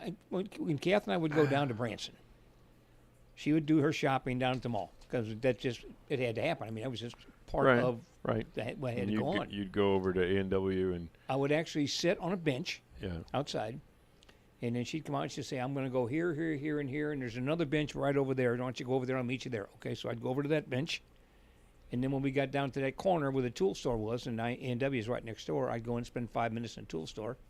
And then I would tell her I'll meet you in A&W. Mm-hmm. So I mean, it was all worked out. But I mean, but I went clockwise. Are you sure? No, I'm not. I guess it's something I've never thought about. Now, why would you? Well, but I mean, you're gonna next time you're going somewhere and you decide to turn around, are you going to? I'm not going to go across traffic. Are you going to turn clockwise, or as they would say in Britain, anti-clockwise? Anti-clockwise. Yes, we do counterclockwise over here. They anti-clockwise. Yeah. They do a lot of things over there we don't do here. Right. We speak English. I'm not sure exactly what they speak. Well, they speak the Queen's English. Oh, that's the right. King's English right now. I guess. I don't know. Yeah, Chuck over there, King Chuck. We speak. Can we say that, King Chuck? You can say whatever you want to. Okay. We're not subjects. Right, well, that's true. Not anymore. We got out of that. We beat him. Got out of that deal. We beat him. Started to say something. We speak Merkin. Markin. Yeah. Merkin. We're Markins. We're Markins. There's no A in front of it, just Markins. See, and I don't. I feel like Midwesterners basically speak without an accent. I agree. Although other people would tell you that it is an accent, It's an accident. We have an accent. But the thing is when they're looking for, think about like TV news anchors and things like that. You don't ever really see a news anchor that has a Deep South. Oh no. Or even a big Northeastern. Or a New Yorker or Boston. Boston. The Boston. They all have pretty flat, and some of them that are from those areas, they have to work to flatten that out. Yeah. Do away with Minnesota. The closer you are to Canada, where you say a and a boot and organization. Things like that. I mean, but all your big TV news anchors and everything, they speak pretty flat. It don't take long to get it. My niece, my brother Rick, his daughter, went to school in Murray, Kentucky. Mm-hmm. That's where she went to school. She was born and raised in Illinois, just across the bridge. Yeah. And she went to Murray, Kentucky, and she came home for her first Christmas break, and I couldn't hardly understand her. What in the world happened to you? And then if she was back for a couple of days, it disappeared. Then she'd go back down and come right back again. Yeah. Well, I've known It's people. crazy. Yeah. Of course, when I was in the Air Force, my roommate was from Louisville. From Louisville, not Louisville or Louisville, but Louisville. He taught me. I always thought it was. Well, I always grew up thinking it was Louisville, Kentucky. Yeah. But it's almost one syllable. Yeah, you can't. Louisville. Yeah, you can't spell it. He's actually from Clinton, Kentucky, but it's near Louisville. Yeah, you can't. Yeah. Clinton actually had 2 syllables. Louisville didn't. Yeah. Yeah, you can't spell Louisville. It's an impossible spelling. That's right. So anyway. That's crazy. Well, you want to do some historical events? Might as well. Let's see what happened.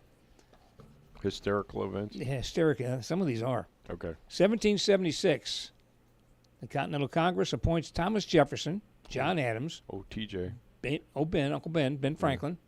Roger Sherman, wasn't he a singer? And Robert L. Livingston to the Committee of 5 to draft the Declaration of Independence. Yeah.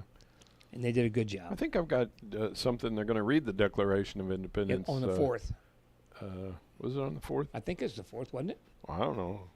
I put it. While you're looking it up. Yeah. Then in 1919, Sir Barton wins the Belmont Stakes, becoming the first horse to win the U.S. Triple Crown. And John probably bet on that one, or his mother did. And John lost. That could be too. Well, if he won, he never got the money. Yeah, but that's true. That's very true. It was only a $5 bet. Yeah, Louis say no. You cheated or something. Yeah. July 3rd. July 3rd. Where's that going to be at? Greg Dickhouse sent me this yesterday. Said celebrating 250 years of America. Join us on the Crawford County Courthouse steps for a public reading of the Declaration of Independence. July 3rd, 6 to 8 p.m. You can bring a lawn chair and enjoy patriotic music and speakers as well, weather permitting. That'd be nice to see. I think it'd be something to see. In 1936, inventor Edwin Armstrong demonstrates the FM broadcasting for the first time. Mm-hmm. He played a jazz record, first using AM and then switching to FM. Nearly 500 engineers were amazed on the clear, static-free sound. Which is what we have here. Yeah.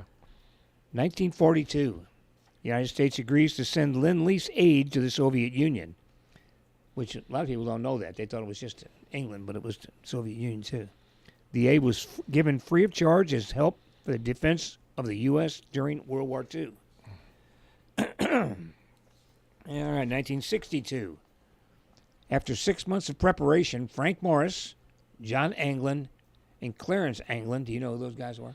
Well, John Anglin used to be in charge of the theater at East Central College. That's wrong Anglin. Oh, that's not him? This was from 1962. Oh, okay, well. I think John was born before 62. Yeah. They were the... actually, he has the theater at East Central named John Edson Anglin. Really? Still not that John Anglin. I think one up at in St. Charles at I can't think of the It's college. named up after there. you? No, it's named after Schneider. Oh. Anyway, these three guys, Frank Morris, John Hanklin, and Clarence there. Hanklin, I don't know where they came from. It just come Okay. out of there. All right. Became the only prisoners to escape from the prison at Alcatraz Island, and it still is unsolved to this day. Oh. And they don't know where they went? They don't know. They never found any bodies. They never found nothing. The men who created papier-mâché model heads Probably resembling a shark out there somewhere going, I know where they are. Yeah, I know where they were, and they were tasty. Their own likeness to the beds and escaped through the ventilation ducts. I think they got into a submarine and went off that way. From the rock? From the rock. They got off the rock and went to something. Didn't they make a movie? Yeah, that's a pretty good movie, too. Yeah. Sean Connery. Yeah, The Rock. Yeah, Sean Connery, and what it was. I know who it is. He did National Treasures. Yeah. Why did you? Why did I not think of it? Yeah, why did you ask me that? Yeah, it was a good movie. Yeah, I'll think of it. Because Connery was on the rock. He was a prisoner. Was on the rock. Well. I'll think of it in a minute. 1963, John F. Kennedy addresses Americans proposing the Civil Rights Act of 1964. The act guaranteed equal access to public facilities, ending segregation in education, and guaranteeing federal protection for voting rights. In 1968, Lloyd J. Old identifies the first cell surface antigens.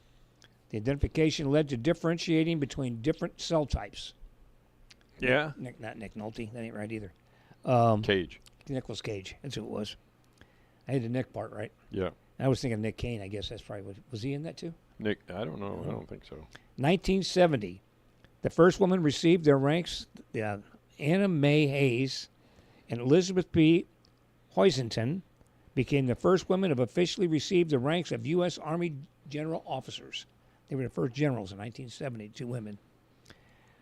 And in 2001, this I'm not going to say blew me away because that's a terrible play on words here. Timothy McVeigh was executed for his role in the Oklahoma City bombing for domestic terrorism. 1/3 of the Alfred P. Mora Federal Building was destroyed, killing 168 and injuring 684. And his accomplice in that, he got jail time, but I don't remember how long he got. Was it life? I don't remember, but I've been to the Murrah building. Yeah. Well, to the memorial there. Memorial there. They got all these seats Yeah. out there, representing all the people that were killed. And the day that we were coming back from Texas or something like that, and there was just like a light rain. It was a gray day, and it was a light rain. And, I mean, you could walk around in the rain, and that we stopped. We didn't stay very long, but it was kind of chilling to, I bet it was. Yeah. And then last but not least, in 2002, American flute player and composer who contributed music to some of the most successful films of all time, including The Godfather series, The Outsiders, and The Black Stallion. I guess he died. It doesn't say. That's what it says. So there you go. So, yep. Sean Connery, Nick Cage, Ed Harris. I like him too. Yeah. John Spencer, David Morse, William Forsythe. They were all in The Rock. Michael Biehn. Yeah. It was a good movie. I liked it. Yep, it was a good movie. Anything with Sean Connery. Yeah. Then you had the jets come over. Yeah. That's why there's a failsafe. Oracle. Heard of them. Reported strong fiscal fourth quarter results yesterday with a 21% revenue increase and net income rising to $4.22 billion. The cloud computing company raised its adjusted earnings forecast to $8.05 per share, driven by quarterly revenue growth of 47% in its cloud services. Oracle plans to raise nearly $40 billion through debt and equity financing in fiscal 2027 to build out its AI infrastructure. However, Oracle shares fell as much as 17% overnight amid concerns about its spending and the effects of AI on software demand. Okay, then. My, what is it I have? IRA. Yeah. With our guy. Yeah. So, I got one with him too. I chose the plan where I could pick my own stocks. Yeah. And so, I would kind of do a little bit of. I'm not Sure. not a financial guru. You're not a day trader no, or anything. No. But I would like, I'd see some kind of tip on email that sounded interesting or something, and I'd call him and say, yeah, what about this? Well, let me look into it. You call me back. No. No. yeah. He told me that so many times. Yeah. It's like, I thought you told me that I could pick my own stocks. You can as long as I like them. You can, yeah, but no. So anyway, I don't know. After he told me no 2 or 3 times or something, I was heard about a company called Cerner that was based in Kansas City, and I was kind of looking at stuff, this kind of local area, Missouri, whatever. Anyway, he told me. He goes, yeah, we could do that. Yeah, okay. So I don't remember how long I had it, maybe a year or something like that, and then I got a notice that Oracle was buying it, and they were going to give me a certain amount of money for my stock. And so I called my guy. Yeah. We can't mention Donnie's name, can we? No. Okay. Anyway, I said, so what do I do? And he goes, there's nothing you can do. No. You got to take the. Yeah, you can't even exchange it for Oracle stock. Well, I don't know, but no, I think they were just everybody that had Cerner stock. They gave them a certain amount of money, and it was more than it was listing for, right? At the time. So it was. I mean, the deal was okay. You made it money, was, yeah. Yeah, it was just I was good. So far I haven't found anything else that I wanted to invest in. So you need to get into SpaceX. You're in Tesla, so. Well, I got out of Tesla. Oh, did you get out of Tesla? Yeah, which it went right up right after I got out. Yeah. No, we're waiting on you to get out of it. I got out of Tesla and I got into Rivian. Oh, that's right. You did tell me that. Yeah. Oh, I think I still have some Tesla stock, but I got into Rivian. So, and Rivian's doing all right now. Yeah, now they're going to come up with a new car too. Yeah, they're going to sell a cheaper car or something like that. But I don't particularly like Rivian vehicles. No, I'm not. Well, I like the Tesla. I think they're ugly. Well, I like the Tesla cars. Yeah, I don't like. Yeah, I don't like their trucks or any. Look, that junk. That truck is. Yeah, that's ugly. Yes. Artificial intelligence giant Anthropic urged U.S. lawmakers to implement a comprehensive federal framework to address AI safety, emphasizing the need for independent tests on advanced AI models. In a set of policy proposals published Wednesday, Anthropic argued governments need to play a more substantial role in regulation, citing concerns that AI models could be used to enable cybercrime or develop biological weapons. Anthropic, which is pursuing an IPO, suggested establishing an option to slow or temporarily pause frontier AI development across the industry in a recent blog post. I'm telling you, they need to get a hold of Arnold. Yeah. Set him down, find out what's been going on so we can be prepared. Yeah. What's the other guy? After Arnold became he became a good terminal. Yeah. Is Patrick? John? Is it? I don't remember what it was. The Terminator 2000 or whatever. Yeah. The updated version. Yeah, something Patrick or I don't know. Anyway, here's the thing: is I was reading a little bit about this yesterday, very little bit, but you're developing AI. Right. You're an AI developer, right. And then now the United States government wants the AI developers to give them all of the code so that their computer programmers, I guess, can look at it and see if there's anything that's detrimental.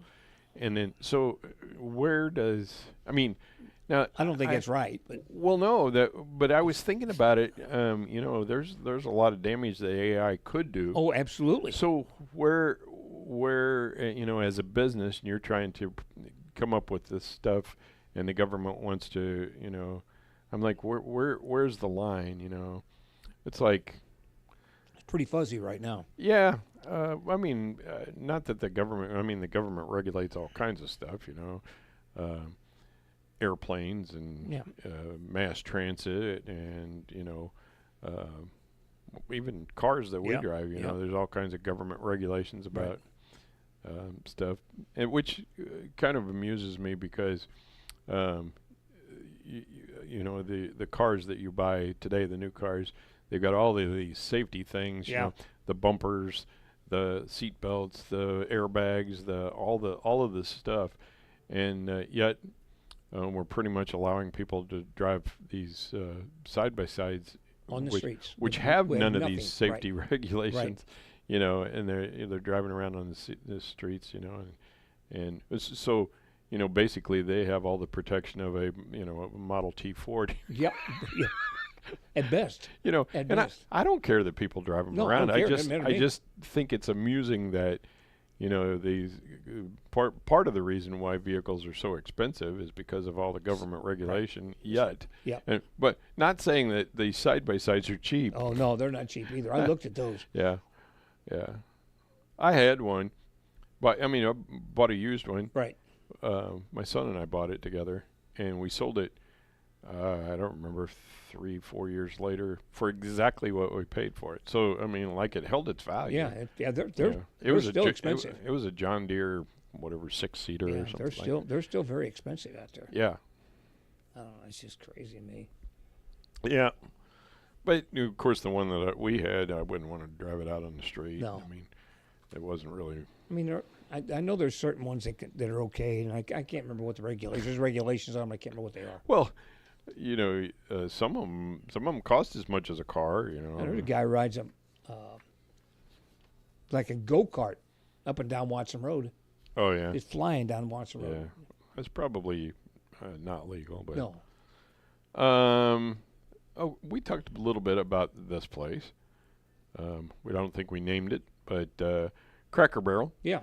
Rebounding from last year's logo controversy by bringing traditional dishes back to the menu and introducing Americana-themed merchandise. New products such as patriotic shirts and salt shakers have clearly resonated with customers. Store traffic declines have slowed, and the company this week raised its full-year revenue outlook, sending its stock soaring yesterday. Wow, that's the only one that did. Yeah, the chain faced criticism in 2025 after modernizing its branding and restaurant design, leading it to roll back all the changes. Taking Uncle Herschel off made people a lot unhappy. That's right. Somebody was that you that had Uncle Herschel's? No, that was my wife. Yeah. She ordered it and then found out she couldn't get sausage. Yep. So, no, I'm out. Yep.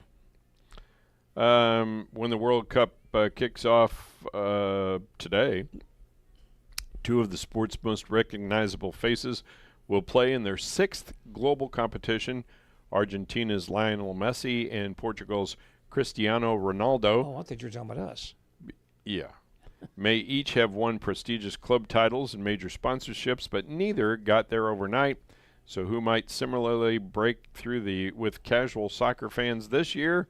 Eyes will be on Norway's Erling Haaland, considered the world's most gifted scorer, or will England captain Harry Kane bring it home? Oh, I think, yeah. Meanwhile, Spain's teen sensation, Lamine Yamal, is about to introduce himself on the global stage. So I have heard of Lionel Messi. Yep. I've heard of Cristiano Ronaldo. Yep. That's it for me. I haven't heard of these other guys. Well, and that's the whole thing of the story, I guess. Yeah. Which one's going to take over the top spot? Who's going to be the new guys? breakout? Yeah. I know you got birthdays here, but the rapid adoption of AI technology across corporate America has workers worried about job security. More than half of respondents in a new survey expressed concern that AI could put them or someone in their household out of work. About 37% said that they weren't worried about it. 10% were either unsure or unwilling to answer the question. The results follow a record-breaking month of layoffs across big tech. And just this week, Salesforce cut more employees after an earlier round of layoffs in January. All right, let's have it. Alfred L. Kroeber. You know Al? No. He was a cultural anthropologist who is known as the Dean of American Anthropologists. Oh. Janine Rankin. From Rankin and Bass? Nope. Oh. She was a social worker who became the first woman and is still the only woman to be elected to Congress in the state of Montana. Really? This name you know. Okay. Vince Lombardi. Yeah. He has a trophy, doesn't he? Yeah, he does. He was a The trophy Lombardi maker. Yep. Yeah, he was a trophy maker. NFL Hall of Famer and Green Bay Packers. Lombardi is considered one of the greatest coaches in the history of the sport. Of sports, it says there. Gene Wilder. Oh, yeah. Love him, love him, love him. Stir Crazy. Yeah. Willy Wonka. Blazing Saddles. Blazing Saddles, One of my. They're just He was all the way down the line. Fastest gun in the Yep. world or something. But You see it again? But yeah. Christina Crawford, the daughter of Joan Crawford, and was the author of Mommy Dearest. Joe Montana, the comeback kid. Oh, not the town of Not Joe. nope. Not Joe Montana. Nope. It's Joe's birthday today. He's one of the greatest NFL quarterbacks of all time. Didn't he wear pantyhose? No, that was Joe Namath. Oh, that was that. Peter Dinklage. Oh, he's the small little person. Yeah, from Game of Thrones. Yep. He plays Tyrion Lannister. Yes, in Game of Thrones. Let's see, Carmine Coppola. Coppola. Yeah. And it doesn't say anything about him, so I guess it wasn't a. Or I didn't print it. It might have been too. Okay. Singer Joey D. of Joey D and the Starlighters, 86. Had some big hits back in the day. Actor Roscoe Orman of Sesame Street, 82. Actor Adrienne Barbeau of Maude. She's 81. Oh, yeah. Yeah. She was Maud's daughter? Maud's daughter, yeah. yep. Yeah. Drummer Frank Beard of ZZ Top is 77. Singer Graham Russell of Air Supply, good group. He was the only 76. one that didn't have a beard. Yep. Frank Beard. The rest of them had no beards for everybody in the country. Yeah. Singer Donnie Van Zant of 38 Special. Yeah. And the Van Zants is also 74. Actor Peter Bergman, The Young and the Restless, is 73. Actor Hugh Laurie of House is 67. Singer I'm doing good. Gioia Bruno of Expose is 63. Don't know. Bassist Dan Lavery of Titanic is 60. Country singer Bruce Robinson is 60. Actor Claire Carey of Jericho and Coach is 59. Bassist Smilin' Jay McDowell of the BR549 is 57, which was Junior Sample's phone number. Yeah. Actor Lenny Jacobson of Nurse Jackie is 52. Bassist Ty Anderson of Third Day is 50. Actor Joshua Jackson of Friends and Dawson's Creek is 48. And actor Shia LaBeouf is 40. That's it. That's it? That's it. That's enough. Huh. All right. Japanese giant ASICS spinning out its high-end shoe brand Onitsuka. And it's retro sneaker craze prompting the ASICS Onitsuka Tiger spinoff. It's easy for you to say. Well, everybody wants these, retro-looking sneakers. Yep.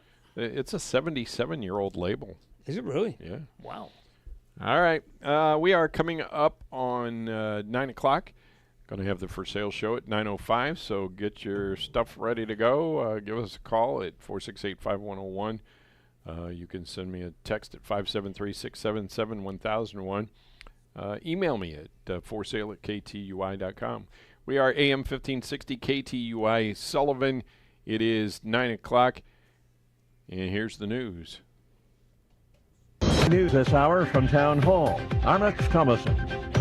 Parts of the Midwest cleaning up after being pounded by powerful storms, disrupting flights yesterday at Chicago's airports, knocking out power to hundreds of thousands of utility customers. And more violent weather could be in store. We do have 3 flash flood warnings that are associated with the current cluster of thunderstorms moving out of southeastern Nebraska. The warnings extend from near Lincoln, Nebraska, and then kind of move eastward just south, it looks like, of Omaha, and Council Bluff, Iowa. Scott Kleebauer at the National Weather Service. The U.S. has carried out another round of airstrikes on Iran. President Trump says more will follow soon if Tehran doesn't quickly sign a deal to end the war. Secretary of War Hegseth says that Iran has been playing games with the U.S. He says that stops as of now. As President Trump said, they've been tap, tap, tap happen. You can see when someone's trying to tap, tap, tap on a deal.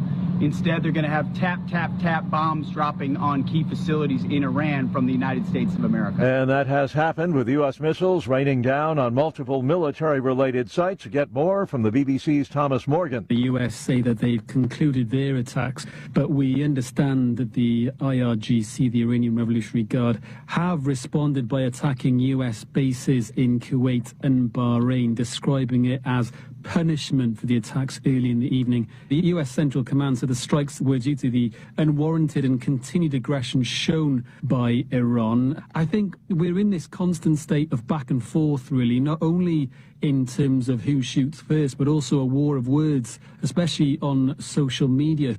Wall Street is recovering at least some of what it lost in yesterday's big sell-off. The Dow is up 390 points. The Nasdaq trading 253 points higher. More on these stories, townhall.com. Spring is here, and if you're staring at a home improvement project, wondering how you're going to pay for it, or looking at a big credit card bill piling up, I want you to know about my friends Mike and Brian and the team at Fellowship Home Loans. For over 20 years, Mike and Brian have been helping families like yours tap into something they already have, equity in their own home. A HELOC, a cash-out refi, a debt consolidation loan to wipe out those high-interest credit cards. Whatever fits your situation, Fellowship Home Loans will build it around you. Everything's done in-house, one roof, one team, all with a servant-led mentality. From your very first phone call to closing, you're going to get people who know your name and treat you like family. I know. I'm a customer. Right now, they're offering a free mortgage checkup, no pressure, just a real look at your options. Go to fellowshiphomeloans.com/Mike G, fellowshiphomeloans.com/Mike G, or call 800-510-MIKE, 800-510-6453. Fellowship Home Loans, mortgage lending by the book. Nationwide Mortgage Bankers, DBA Fellowship Home Loans, Equal Housing Lender, NMLS number 819382. China is becoming a bigger player in the global car and truck market. China is reporting that its passenger car exports jumped 73% in May, and that exports of pure electric vehicles and plug-in hybrids more than doubled. Surging sales show that higher gasoline and diesel prices due to the war in Iran are driving stronger interest in EVs. While China's auto exports are surging, domestic passenger car sales fell more than 23%. I'm Lisa Dwyer. The mayor of a southern Philippine town devastated by this week's earthquake, pleading for Air Force helicopters to transport food to stave off starvation in places cut off by landslides. Monday's quake has left 47 people dead, 31 others still missing, and 45,000 displaced. The mayor says 10 villages remain isolated, mostly because of landslides triggered by the earthquake. News and analysis, townhall.com. AI could be coming to a wallet near you soon. Visa is embedding its payment network into ChatGPT, allowing the chatbot to shop and complete transactions for users. It enables ChatGPT to make purchases at any merchant accepting Visa. OpenAI will provide the technology for decision-making and purchasing.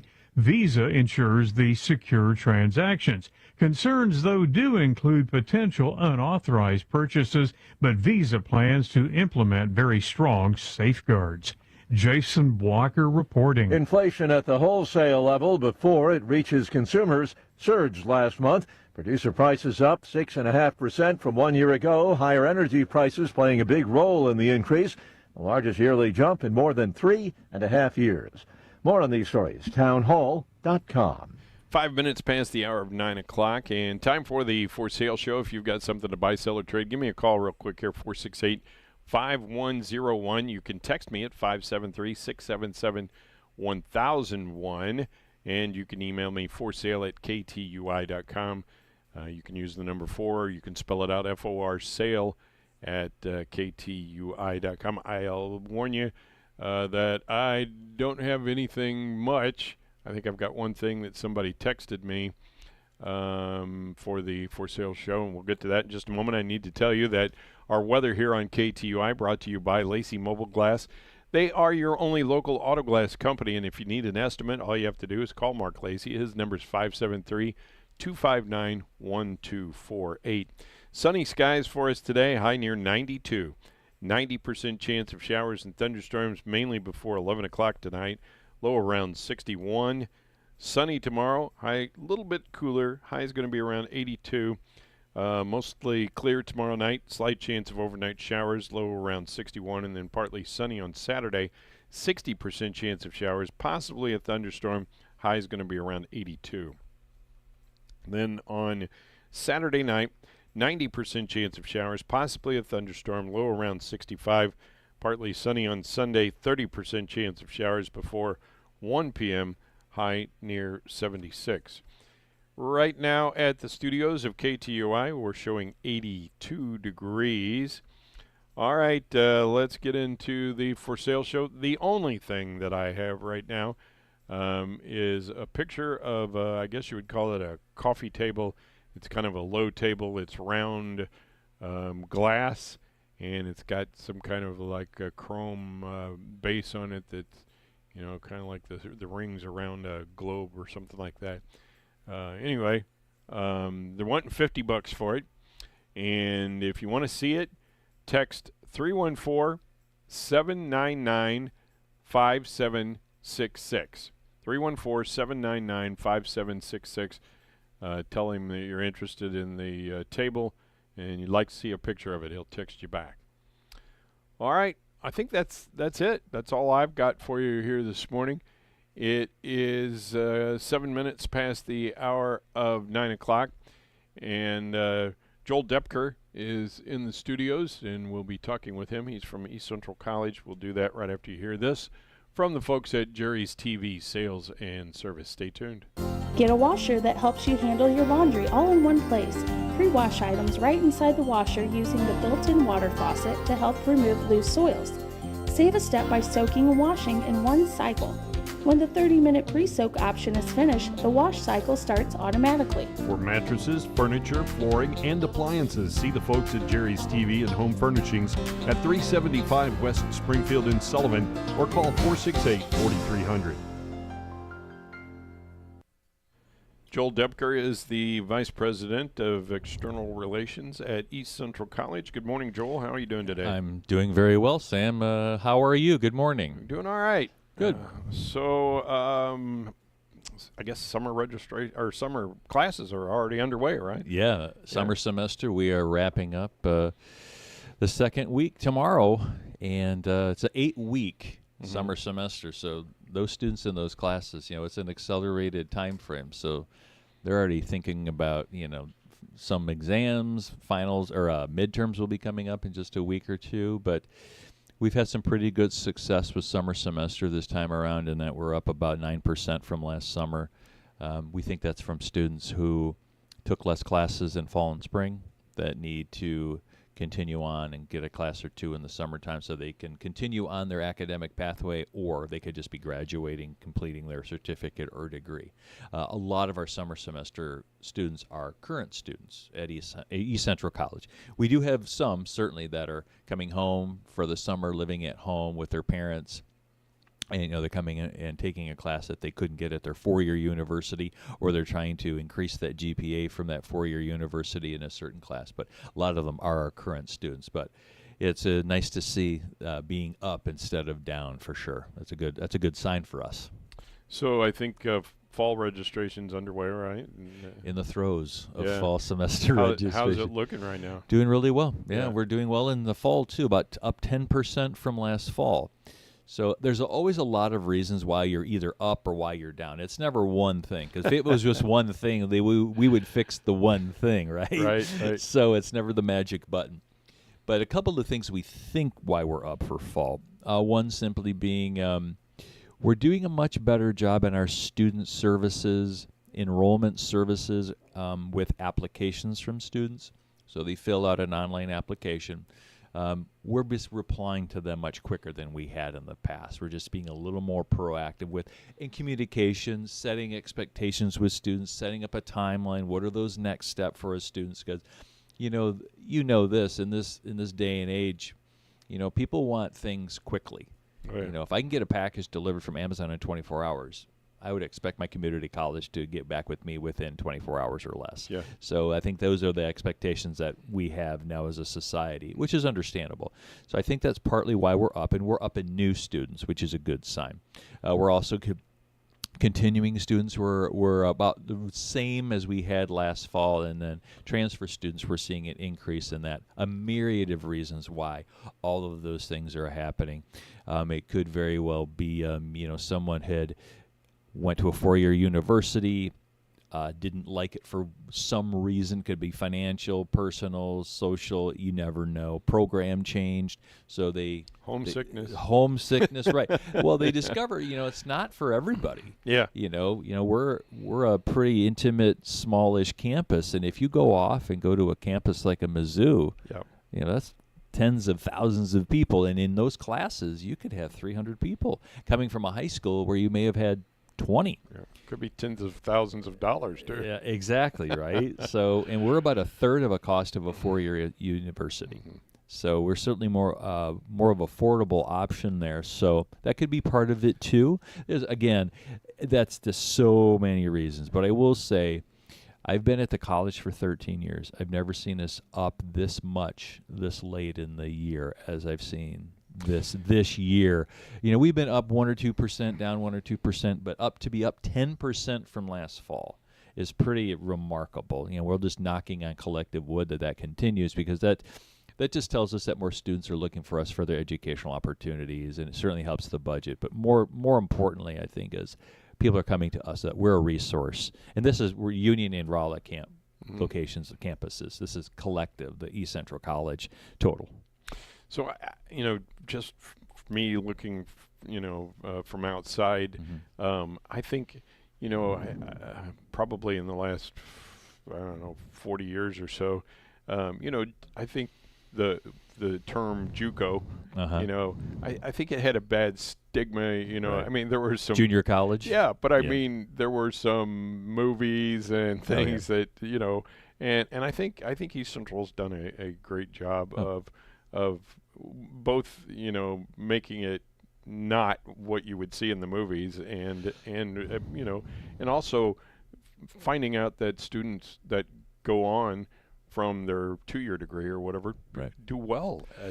Oh, they do. In fact, it's interesting you say that. So if you look at we're a comprehensive community college. So transfer degree, which is people most commonly know us as, you come to us for a 2-year degree and you transfer on to a 4-year university. But of course, we have the healthcare programs, so nursing, occupational therapy, surgical technology, and then we call it the career technical side. But that's manufacturing, cybersecurity, computer information sciences, culinary, those types of things. So it's funny, I'll answer your question, but it's funny to see, like, if you ask somebody about East Central College, what they know about us is their experiences with us. So if you know that from culinary, you're the culinary school, or in nursing, I know you from nursing, or you're the place that you go and you get your general education requirements done, you transfer on, which is all wonderful. We're glad to be that comprehensive for our communities. But I say that because I wanted to answer your question about the transfer. We've seen some great successes with our students who transfer on to a 4-year. Their GPA generally exceeds the native 4-year student that started there as a freshman. They outperform native 4-year university students traditionally, like at Mizzou. We were one of the community colleges in Missouri that one of the highest GPAs for transfer students from East Central College to the University of Missouri. So that just tells you about the quality of the education at East Central College. To your point about the JUCO stigma, I'll say, but let's be honest. I mean, movies are always like, oh yeah, sure. Let's you have a radio show host on. I mean, do you really do a lot of those things? maybe not, right? It's the same thing. So we all kind of understand that. And JUCO is the old junior college system, right? And now it's more of a comprehensive community college, and that was, that's why I say it's comprehensive of a 2-year transfer or a terminal 2-year or 1-year certificate.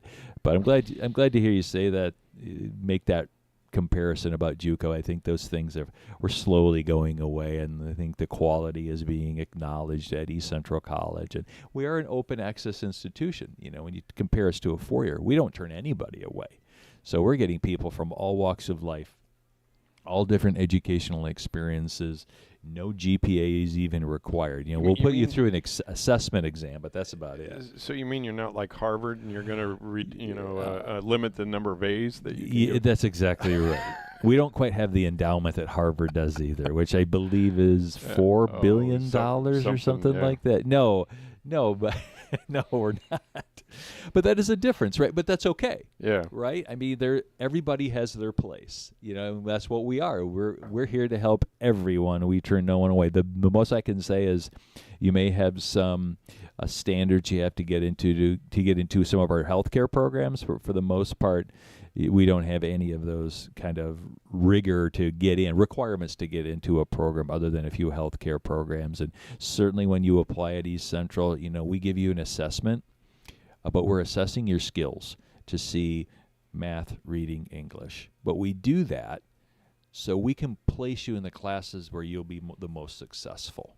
So we see that probably more in the math side, where math skills erode much more quickly than reading or English, writing skills, I should say. So that's why, you know, we may put you in what I would call the more introductory math course because you're just not showing that kind of skill and ability yet. But it's good because it gives you a chance to really grow into that, kind of start from scratch, for lack of a better word, kind of freshen your skills back up. We want students to succeed, right? We don't want someone to come in and almost be in a class that they can't handle. Because what we don't want is someone to have a bad experience because they're maybe in a little bit over their head on the class and then they just drop out. We don't want that. So we want to make sure that they're successful. Students are successful. So I like to think that our local schools and our, you know, the area that East Central draws from do a pretty good job of you know, when you get a diploma that you can read, you can write, you can you can do math, you know, things like that. I think nationwide, though, I saw a study the other day that colleges are having problems with people that take those assessment tests and stuff, and they have to do some kind of remediation. Yeah. Is East Central seeing that? We are. We're seeing more remediation across the board. And I would say this, too. It's not just East Central College. It's not just community colleges. Four-year universities are experiencing that, too. That's probably a much longer discussion of why that's occurring. You know, technology plays a role into this, good or bad.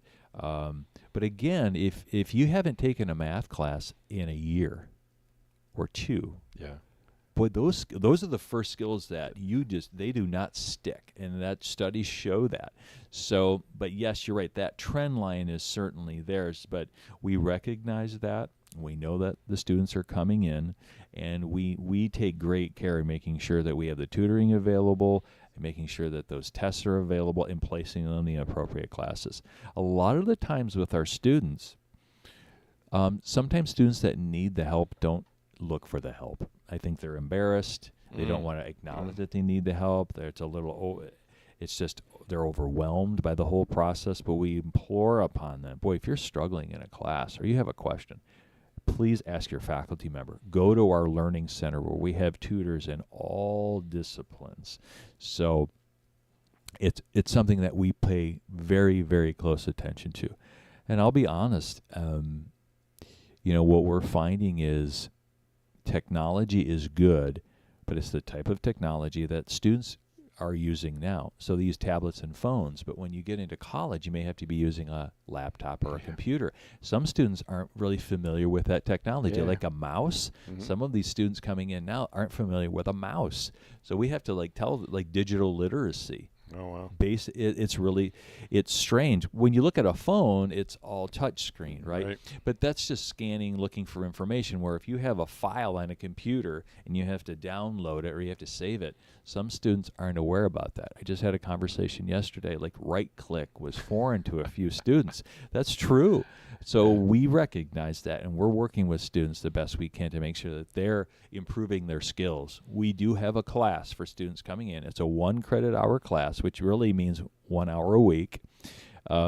called Falcon Seminar. So it's college preparatory. It's really preparing you for your experiences at East Central College, but also talking about that college readiness of making sure that you understand your class schedule, you understand college credit hours, and you understand how much work you'll have to put into a class. Because if you're coming right from high school where you had a class 5 days a week to where now you're taking a class 2 days a week or 3 days a week, it's an adjustment, and you don't have that. It's more responsibility on the student to get the work done. So we know that that's that college from high school to college transition for some of our students, which is why we have this Falcon Seminar course. So Joel, let's talk a little bit about the Rolla campus. Yeah. How's the new building coming there? Going really well. So I'll do a little backstory Okay. for some of your listeners. So 2 years ago, almost to the day, the college was able to purchase a building in Rolla. Some people would know it as the USGS building. We were able to get some money from the state of Missouri, about $13.5 million, plus we received about $3 million from the federal government through a federal earmark to build the building. So $16.5 from the state, $3 million from Fed, so $19.5 million for the whole project. So about 2 years ago, we had $5 million in state money. We were able to buy the USGS building, which is about 107,000 square feet, which, to put it into context, I try to say it's like kind of like the size of a grocery store or a supermarket. Yeah. Roughly, right? Mm-hmm. You know, it's not as big as a Lowe's, but it's, you know, it's not that big. It's a pretty good sized building. So we purchased it, and then the past year, we had a contractor go in. We had to do some remediation of the site. That's been taken care of. There was some asbestos in the tiles, but that's all fine. So the contractor's been working pretty diligently since last November to pretty much gut the inside of the building. And then we are cutting up the building into, we have 4 federal agencies that will remain, and then the rest of the building will be East Central. So about 35,000 square feet will be federal agencies. The rest of it will be East Central College. So all of the services, programs, everything that we currently have in Rolla at 2 rented locations will be going into this one building that the college will own, thanks to the state and federal dollars. Then those federal agencies will remain. So the nice thing about this facility, there's so many nice things about this new facility for us. So we've been operating in Rolla for over 30 years, and now we finally have a place to call our own. And when you have a place to call your own, you can do a lot more. We've never had a physics lab before. Now we have a lab for biology, a lab for chemistry, and since it's all these things are all under one roof, a student can get a schedule all in one place, all at one time, where before, or currently with 2 locations, sometimes they'd have to drive back and forth between 2 buildings to get a class schedule. Now they're all literally under one roof. And we're really excited for the students. We're really excited for the community. In addition to just keeping what we have program-wise and services under one roof, we're also adding in a Center for Advanced Manufacturing. We'll be offering welding and industrial maintenance programs. So manufacturers and other businesses that need those types of skills, now we can deliver that. We have those programs in Union, but now we can do it for the Rolla, Phelps County region, Central Missouri region, which we think will really be beneficial to local business and industry. We'll also be able to offer a certified nurse assistant, and our adult education and literacy programs that currently operate at different locations in Rolla will be all under this one roof as well. So nice to be comprehensive in one location. The money that we received to complete the building won't complete all of the spaces inside. We will have some what we call phase 2 spaces. We don't have the funding right now to complete those, but that would be down the road. If we do find the funding to complete those spaces, that could be for a new program or a new service or something that's going to enhance that location in Rolla and for the Rolla area. So that's the backstory. That's where we're at currently. We're on time. We're on schedule. And we have always planned to be open January of 2027, and we'll be open January of 2027. A lot of that has to do with the money. The money has to be used by the end of the year. So that really set the deadline for us. But we toured that facility. I say we, the president and the vice president's executive team toured the facility 2-3 weeks ago. It's coming together. these steel studs are up. Steel studs walls are up. They're putting in the duct work. We saw all the duct work in there, and it's coming along. It's taking shape. The community will be very impressed with it. So you're having a business meet and greet in a couple weeks, right? Yeah, and this is kind of born out of our 5-year strategic plan, where we had thought about how are we help business and industry pretty consistently, manufacturing and healthcare.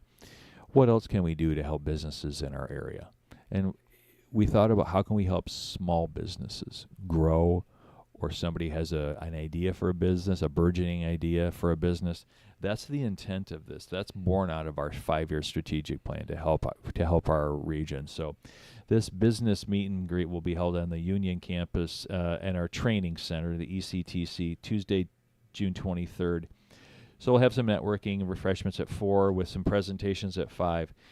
So it is intended for entrepreneurs, manufacturers, chamber members, business leaders, community organizations from across the region. We will have local banks there to talk about maybe some loan opportunities. We'll have someone from the Missouri Small Business Development Center that's located at Missouri S&T. That gentleman is coming up and to talk to businesses about the opportunities that the SBDC can provide. So it's a really good time to do some networking and really help those small businesses sometimes. And again, not just somebody thinking about a business, but maybe they're already in operations as a small business and an entrepreneur of what resources are available to you. And really, I think that's the role of East Central College, to finding all of these resources, pooling all of these resources into one event, kind of like a one-stop shop kind of a scenario. Because small businesses, they're running pretty lean.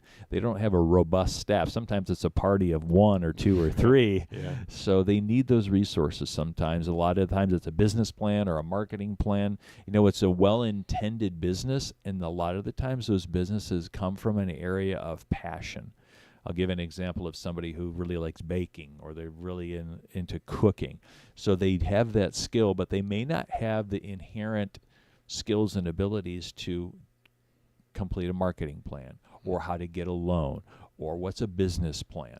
So that's why sometimes businesses don't have a good success rate, because they come from a great area of point of view of passion, but kind of fleshing that out to making sure that they're successful across the board. So that event on June 23rd, that's really the intent of that, is to help those people, those businesses in the area, and really have more access to resources and have conversations. Can you just show up, or you just show up? No RSVP. No RSVP. So the training center, we can seat probably 150, 180 people. Wow. That'd be an embarrassment of riches. We would love to have that many, honestly, because we've never done this before. Not to this level, I would say, of this coming together to talk about opportunities, talking about resources, and how to enhance small business or just businesses in the area. So, yeah, June 23rd from 4 to 5:30, networking at 4, and then followed up by presentations at 5 o'clock, and we'll have some refreshments there for people as well.